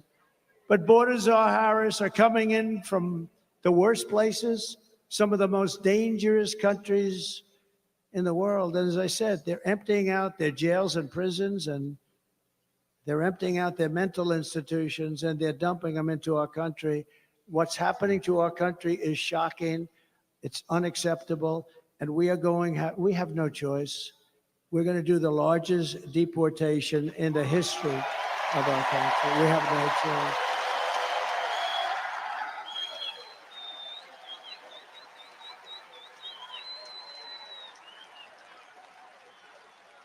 Just this week in Coney Island, 2 Kamala migrants were arrested for the rape of a 46-year-old woman, throwing her to the ground and raping her with a knife to her throat. She thought they were going to kill her.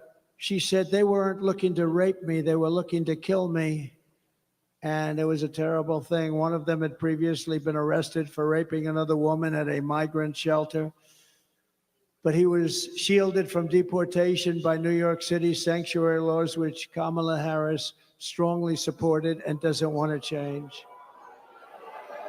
In Virginia, 3 weeks ago, a 54-year-old mother of 4 was leaving a 7-Eleven when she noticed an illegal alien trying to steal her car. When she tried to stop him, he ran her down and left her dead on the ground before going on to hit 2 more cars, killing 2 other drivers. And in May, the leader of a Peruvian gang known as Los Killers was released from Border Patrol custody and set free into America. And Kamala's direct orders, she said, set him free. Meanwhile, he was wanted for 23 murders in Peru. Kamala refuses even to call these criminals, and we're not going to use the term, she said, illegal aliens. No, they are illegal aliens, but she said don't ever use that term. But they're not just illegal aliens. Honestly, they're monsters. These are savage monsters. The Harris policy is to let thousands of migrant killers and rapists into our country. You know, she was asked the other day, but she didn't respond. We have detention centers where we have some of the worst criminals in the world in those detention centers from other countries, and not just South America. They come from Africa. They come from Asia. They come from the Middle East. They come from countries that are seriously crime-ridden. And those countries, the crimes are going way down, like Venezuela. We talked about Venezuela before. And think about Venezuela. Their crime is down 72%. They've gone to Caracas, and they've gone to different places in Venezuela. They've taken their murderers, their drug dealers, their rapists, their thugs, and they've taken them out of the country. They've said, you're going to the United States of America, and if you come back, we will kill you. And they are now living with us. All will be criminals soon. And don't forget, they're just getting used to the experience of being in a country where criminals are treated better, far better than the people that are being hurt and victimized. And when they see that, and they're going to have levels of crime, I call it migrant crime. We'll call it Kamala migrant crime. She destroyed San Francisco. She destroyed Los Angeles. I call it migrant crime. She had something that she went with. You're not a criminal. It's a very minor offense if you steal anything from a store that's less than $950. Did you know that? So guys are walking into stores with, they walk into stores with a calculator. Keep it under 950 and nothing's going to happen. By the way, if it goes to 9,050, nothing happens either.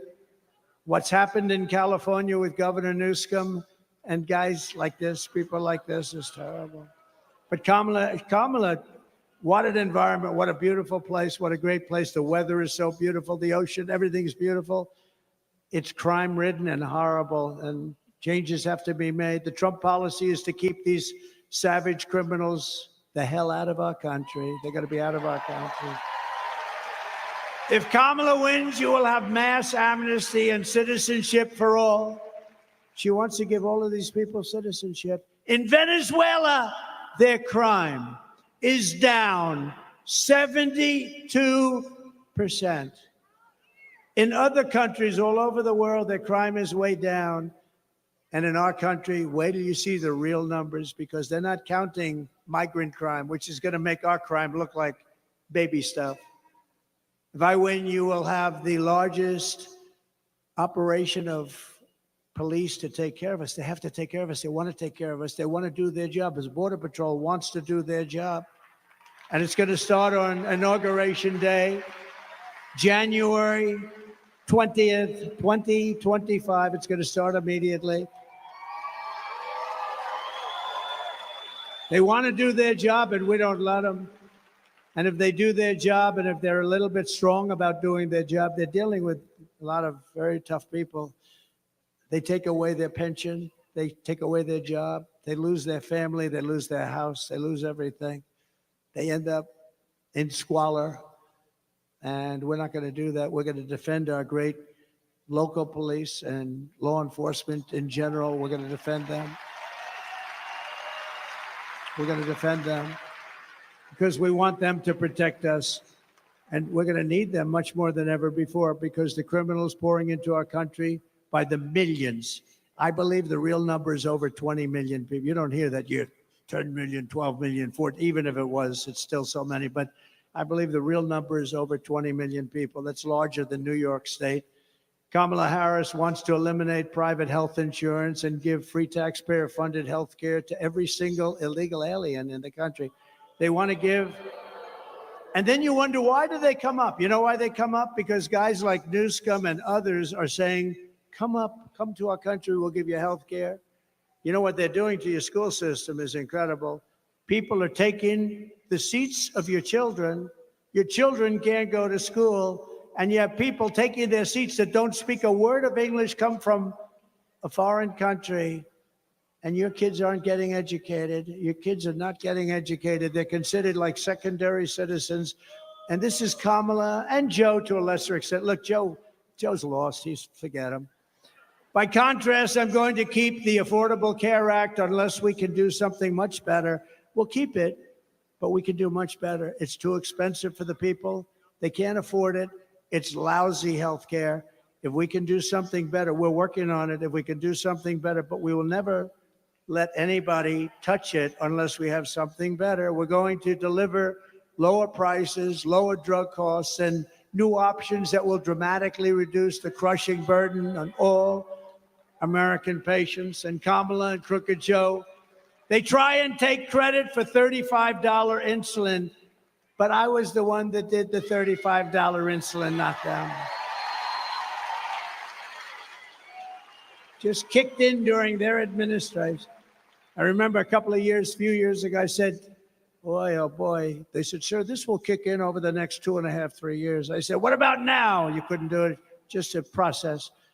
I said, I hope I win the presidency because I want to get credit for that. But, he gets up there, oh, we got $35. I got it. Kamala Harris's Democrat Party is the party of health care for illegals. The Republican Party is the party of common sense. We really are the party of common sense, ultimately. So we will bring back our supply chains, and they've been so devastated. Our supply chains are devastated. You order something, and they say, sir, that'll be 4 months. And then 4 months comes up, and they say it's going to be another 4 months. It's stuck at sea. They have no idea where the hell it is. But we're going to bring them back from China and other foreign countries, ending costly supply chain disruptions, and they are really bad. They're as bad now as they were, but we get used to it. We're living like a third world country. Who thought? As we reduce burdens on domestic manufacturers, American workers will make our critical goods better and cheaper right here in the USA and right here in the Commonwealth of Pennsylvania. And I will, with David, revoke China's most favored nation's trade status. They have a huge advantage because they are a growing nation. Well, we're a growing nation, too. We're a nation that is crippled. We are a horribly crippled nation. And China gets all of these advantages in trade because they consider themselves to be a growing nation. Well, we're a growing nation, too. And I did that already. I will pass what will be known as the Trump Reciprocal Trade Act. If China or any other country makes us pay 100 or 200% tariff, we will make them pay a reciprocal tariff of 100 or 200% right back. You hurt us, we hurt you. It's called an eye for an eye. I will also restore peace through strength, and I will prevent World War III from happening. We will stop it.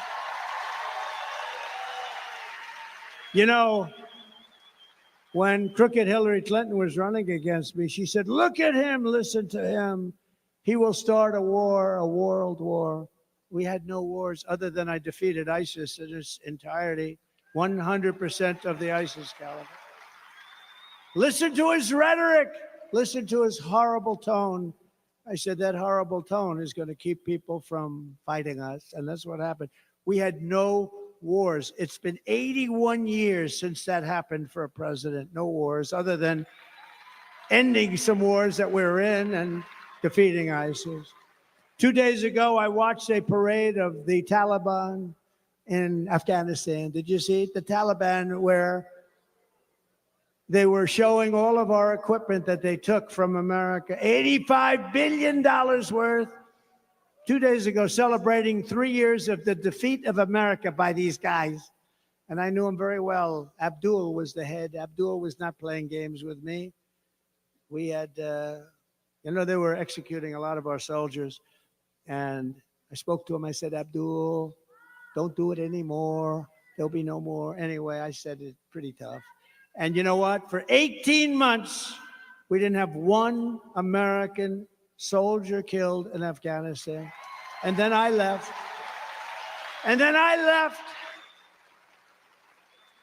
And this bunch of incompetent people took over, and it all started up again. And then they had the most embarrassing day in the history of our country, I thought. But she bragged about being the last person in the room that night, the night that they decided to do whatever they decided to do. In other words, she had the final vote, and she bragged about it. It's been the most embarrassing moment in the history of our country, Afghanistan. It should have never, ever happened. We should have gotten out with dignity and strength. And you don't take your military out first. You take your military out last. They couldn't believe we did it. Under Trump, we will have no more wars, no more disruptions, and we will have prosperity and peace for all. And again, we're going to bring back that American dream for all of the young people in this audience and some of the old ones. This is how we will end the era of inflation, mayhem, and misery under Kamala and crooked Joe Biden, and unleash safety, prosperity, and promise for Americans of every race, religion, color and creed, every single one of them are going to understand peace and wealth. And you're going to be we're going to be a dominant force again. We're going to be respected as a country again. Right now, we're being laughed at. Together, we will deliver low taxes, low regulations, low energy costs, low interest rates, low inflation. We had almost no inflation during my 4 years, almost nothing. And they went up to 9.5%. And that number is a fake number because they don't add the worst categories. It was much higher than that. But it was record-setting inflation that everyone can. We're going to make sure afford your groceries, afford a car, afford a home, low interest rates. We're going to get it all down. We will stop the invasion. We will end migrant crime. We will support our great police. We will strengthen our military, build a missile defense shield over the top of our country, an Iron Dome. It'll be a great Iron Dome, and much of it will be made right here in the Commonwealth of Pennsylvania. Why shouldn't we have that? Why shouldn't we have that? Other countries can have it, but we can't. It was our idea. It was our, Ronald Reagan wanted it many years ago. But then, in all fairness, you didn't have the technology. Today you do. We're going to have an Iron Dome to protect us from the lunatics out there. And we're going to keep critical race theory and transgender insanity the hell out of our schools. And we're going to keep men out of women's sports. No men in women's sports.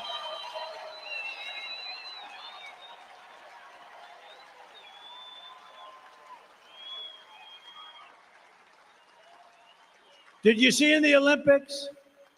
They had two transitioned. They transitioned. They were men, they transitioned to women, and they were in the boxing. And a young Italian woman was boxing one of the transitioned men, and she got hit with a jab, just boom. A jab is not like the hard. This is the harder one, right? If you're right-handed, boom. And she backed up. She said, "What just hit me? I just got hit with a horse. What just hit me?" Think of that. Then he did it again, boom. And she said, "Okay, that's enough." 2 jabs. Then the other one, and by the way, he went on to easily win the gold medal. He just walked through everybody. He won the gold medal. Then there was another one, a transitioned man, and he also won the gold medal. He transitioned, and he won the gold medal very easily. So the 2 fighters won the gold medals very easily. And she came out, the Italian girl, beautiful girl, very good boxer. And she said, "Nobody's ever hit me like that. 2 jabs." She said, "I've never been hit." She just said, "That's enough, that's enough." It's crazy. It's so demeaning to women. How about the weightlifting? Hundreds of pounds more, hundreds. Records that haven't been broken in 18 years. 1/8 of an ounce here, 1/8 of an ounce. And they can't do it. You could do it. They can't do it. And a guy comes out, excuse me, a transitioned person. Ping. How much more is that? Oh, that's 128 pounds more. How crazy is this? Our country has gone crazy.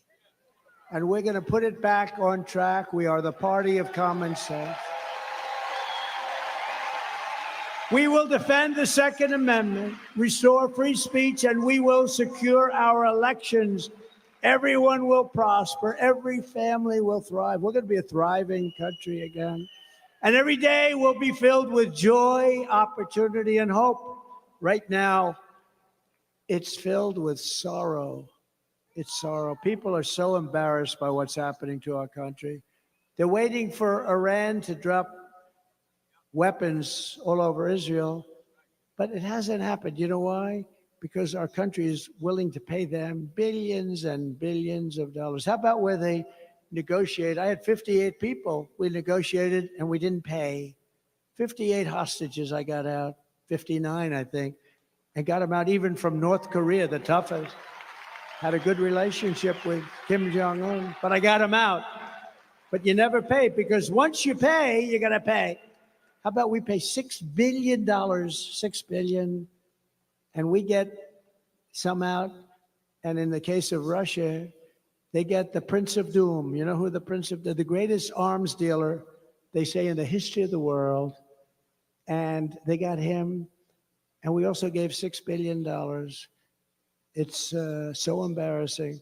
So embarrassing. And the world is watching.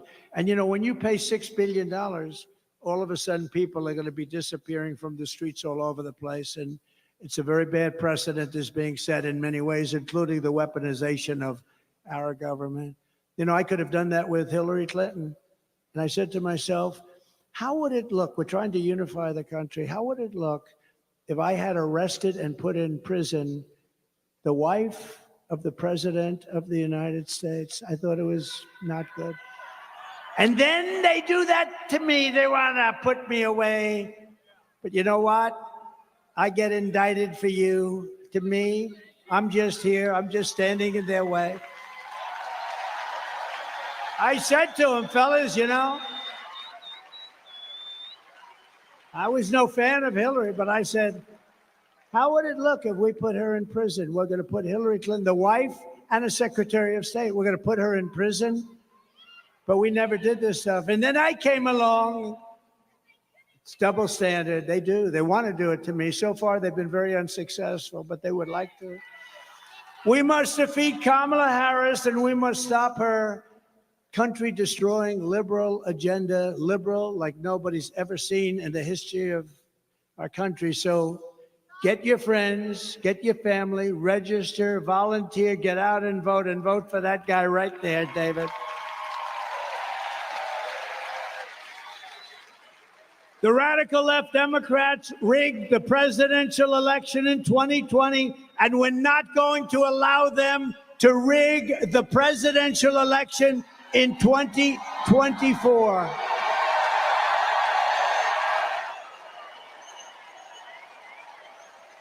And we want a landslide. Not going to let it happen. We're not going to have a country left. You know, you need two things to start. You need a strong, beautiful, fair border, and you need fair and free elections. And we have neither, right? We have neither. On November 5th, we will save our economy. We will rescue our middle class. We will reclaim our sovereignty and restore our borders. We will put America first, and we will fight, fight, fight. We're going to fight. We're going to fight for our country.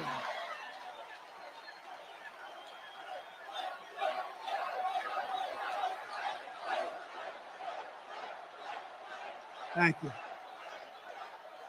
Thank you. Thank you very much. But this is a very consequential Commonwealth, as we say, but this is a very consequential vote in Pennsylvania because they say that if you win Pennsylvania, you're going to win the whole thing. We cannot let these people win Pennsylvania. That includes David. Can't let it happen.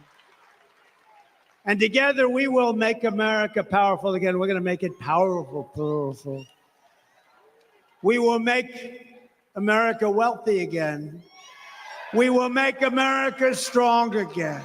We will make America proud again. We will make America safe again. We will make America free again. And we will make America great again. Thank you very much, Pennsylvania.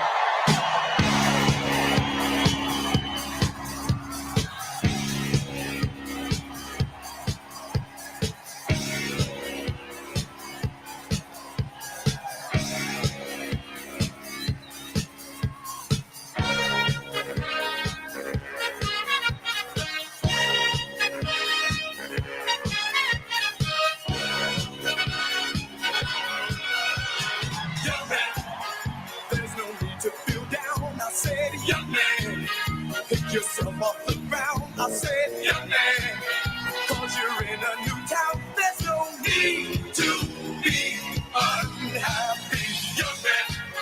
There's a place you can go. I said, young man, when you're short on your dough, you can stay there. And I'm sure you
So they can help you today. Rally it was.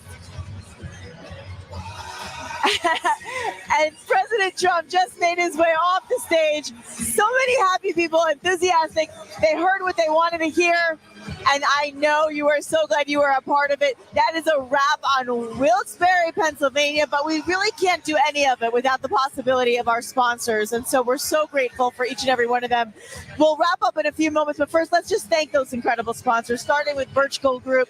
As many of you know, that is a financial security. It's a top situation that President Trump talked about tonight. There's peace of mind and security.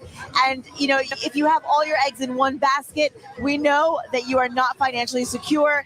So gold and silver are the way to go. Make sure that you find a way to diversify your savings and have a hedge against inflation. And through our friends at Birch Gold Group, that's exactly what you're going to be able to do. Secure your family's retirement account. And you can do it today with Birch Gold Group by getting a very simple thing done. You just text Trump to 989898, Trump to 989898. And here in the month of August only, if you do buy your gold, guess what happens? You will also be able to get a free Trump silver coins. These free Trump silver coins are brand new, one-of-a-kind coins that's going to feature Trump boldly raising his fist saying, fight, fight, fight, on July 13th when his life was being attempted to be assassinated. It was an awful situation, and we love to be able to have that moment in time on record to know that he reminded us to continue to fight. You don't have to miss your chances. Make sure you do this. Secure your savings today with Birch Gold Group. Just text Trump to 989898. Absolutely. Again, what an incredible night here with President Trump, really bringing the energy, talked a lot about the economy, really went hard on local economy as well, and how, fracking is now just, something that President Trump wants to make sure stays here in local to Pennsylvania. So a very excited crowd to hear that. And we got to go through all the sponsors real quick, and then we'll talk about the rally. Go right ahead, and I'll grab the next one here. Okay, yeah, let's talk about the wellness group a little bit. Absolutely. Absolutely. Sorry, guys. Live TV. We're trying to wrap it up and get out of here. Waving goodbye to everybody, all our fellow Patriots. Let's see. Wellness. Here we go. Yes. So many. Again, you guys have heard this before. The wellness group. America, listen up. The world is getting more unpredictable by the day. We've got assassination attempts, rumors of civil war, and an unstable stock market. And now the looming threat of bird flu is on everyone's mind with a bird flu summit coming in October. Did you know that WHO has announced that, again, this bird flu summit is the next thing? That's the next thing we have to worry about. Yep. It's eerily reminiscent of the event that foreshadowed COVID pandemic agenda, mass fatality management planning. If that doesn't send chills down your spine, I don't know what will. It certainly does for me, because it was devastating for us and my family. But here's the good news: you don't have to be scared if you're prepared. The wellness company created a contagion emergency kit, and every home in America should have at least one of these on hand. They're packed with life-saving meds like ivermectin, hydrochloroquine, antibiotics like Z-Pak, and it's all backed by experts like Dr. Peter McCullough. Imagine this: no more frantic searches for a doctor, no more emergency rooms, just a few clicks, no waiting, and this kit is delivered directly to your door. In times like these, having a contagion emergency kit is not just a luxury, it's an absolute necessity. Protect yourself and your family by preparing now. Yes. Visit twc.health/RSBN and use code RSBN to save $45 at checkout. Perfect. Kits are only available here within the United States. Fabulous. And of course, we want to tell all the kids that are here today and all the parents to get that incredible best-selling Kids Guide to President Trump. It is available for free to all viewers. All you need is to pay the shipping and handling. The guide's been updated for 2024, really highlighting all of the agenda for President Trump and his campaign. And of course, as we know that crime is rampant in America, as a result, more and more Americans are agreeing with Trump's policies on immigration. And so as future voters, our kids really need to be familiarized with his policies and also the immigration policies particularly, so they know the ramifications. The Kids Guide to President Trump helps them understand this, along with the vision for America following his reelection. All you need to do is simply go to freetrumpbook.com. Once again, that's freetrumpbook.com, and get yours free today. Absolutely. And a big shout out to American Finance. A lot of us are struggling to keep up with everyday food, bills, gas, and even your power bill. If you own a home and want to call my friends at American Financing is saving customers an average of $854 a month by tapping into their home's equity and wiping out high-interest credit card debt. $854 a month is roughly $10,000 raise per year. Credit card interest rates are insane, and most of us are still carrying a balance from month to month. Yeah. I told you I am as well. And that's if you're paying the minimum every month. It'll take years to pay that off. There's no upfront fees to get started, so call American Finance today. And if you call today, you may also not have to make this month's mortgage payment. American Financing, 888-402-0292. That's 888-402-0292. Or you can check them out online, americanfinancing.net/RSBN. We are so appreciative of all of our sponsors, including, of course, the Tax Network. You know, Tax Network USA is so important. We heard so much from President Trump tonight about taxes. And if you are struggling with back taxes or unfiled returns, the IRS is obviously going to be escalating collections. It started at the beginning of the year. And you don't want to let the IRS take advantage of you with over 14 years of experience. The good news is that Tax Network USA has actually saved clients over $1 billion, and that's a lot of money to save.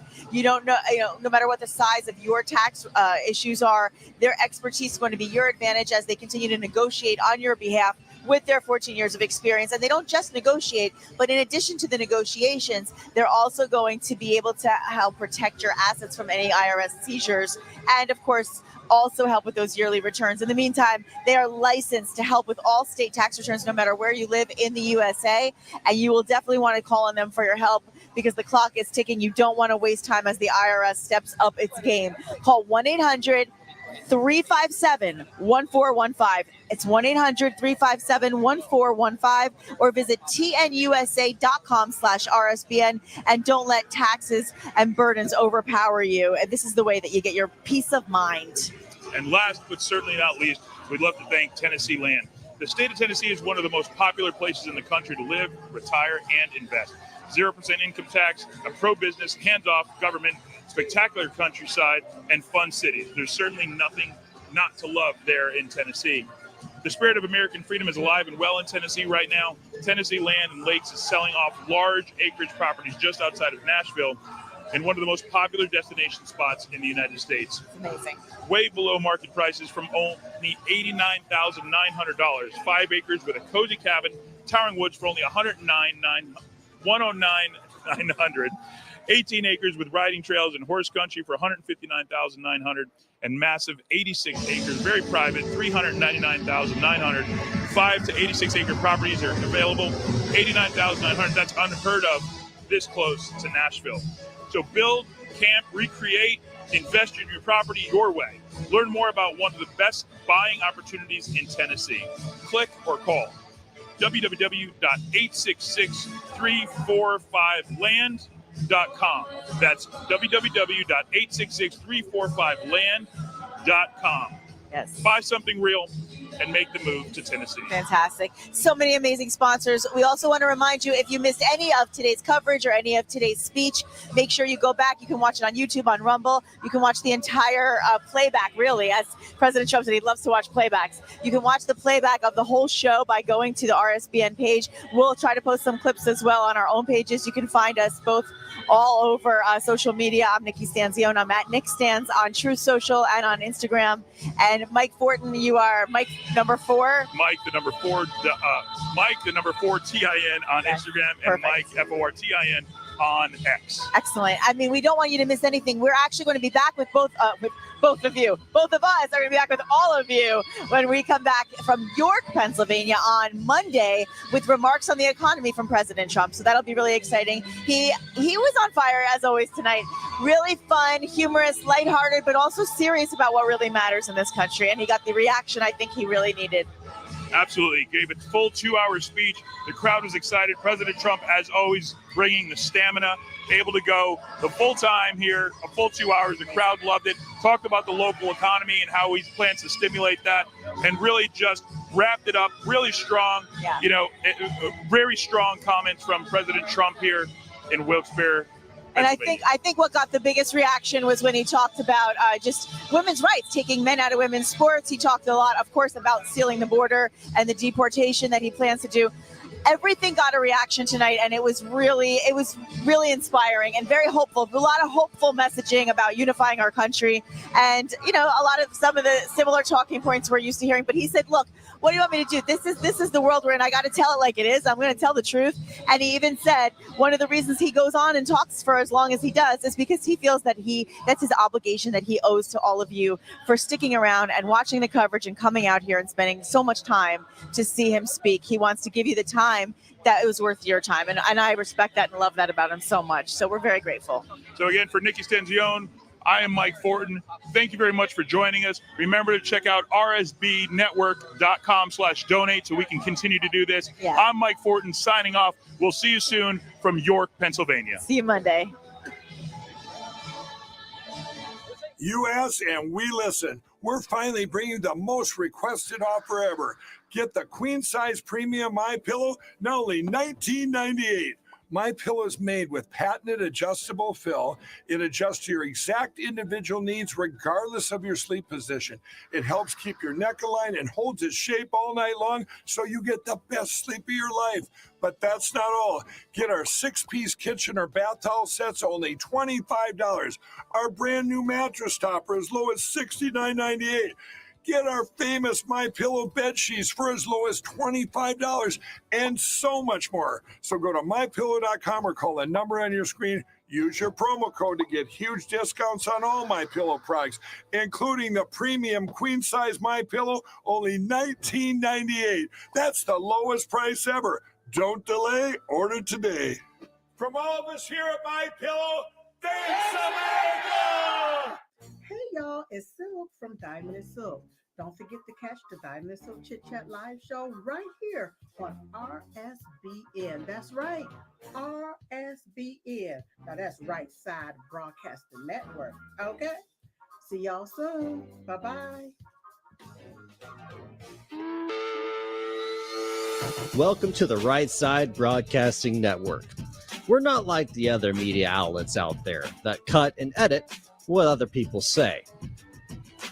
In 2015, we were created by our founder, Joe Seals, to cover President Donald J. Trump's speeches and rallies, to which we continue to do to this day. We've also covered important conservative events like CPAC, TPUSA, March for Life, and many other important events and hearings around the country. We were made for people like you, everyday Americans who are tired of the mainstream media, who are tired of being lied to, manipulated, and fed an agenda. Our goal here at Right Side Broadcasting is to allow you to see the truth, giving our correspondents and commentators a wide latitude to speak their minds. You won't find anything like this in the mainstream media. Your support through your donations, locals, and supporting our advertisers allows us to continue to cover important events around the country each and every day. So, from us here at Right Side Broadcasting, thank you for supporting us and the right side of history.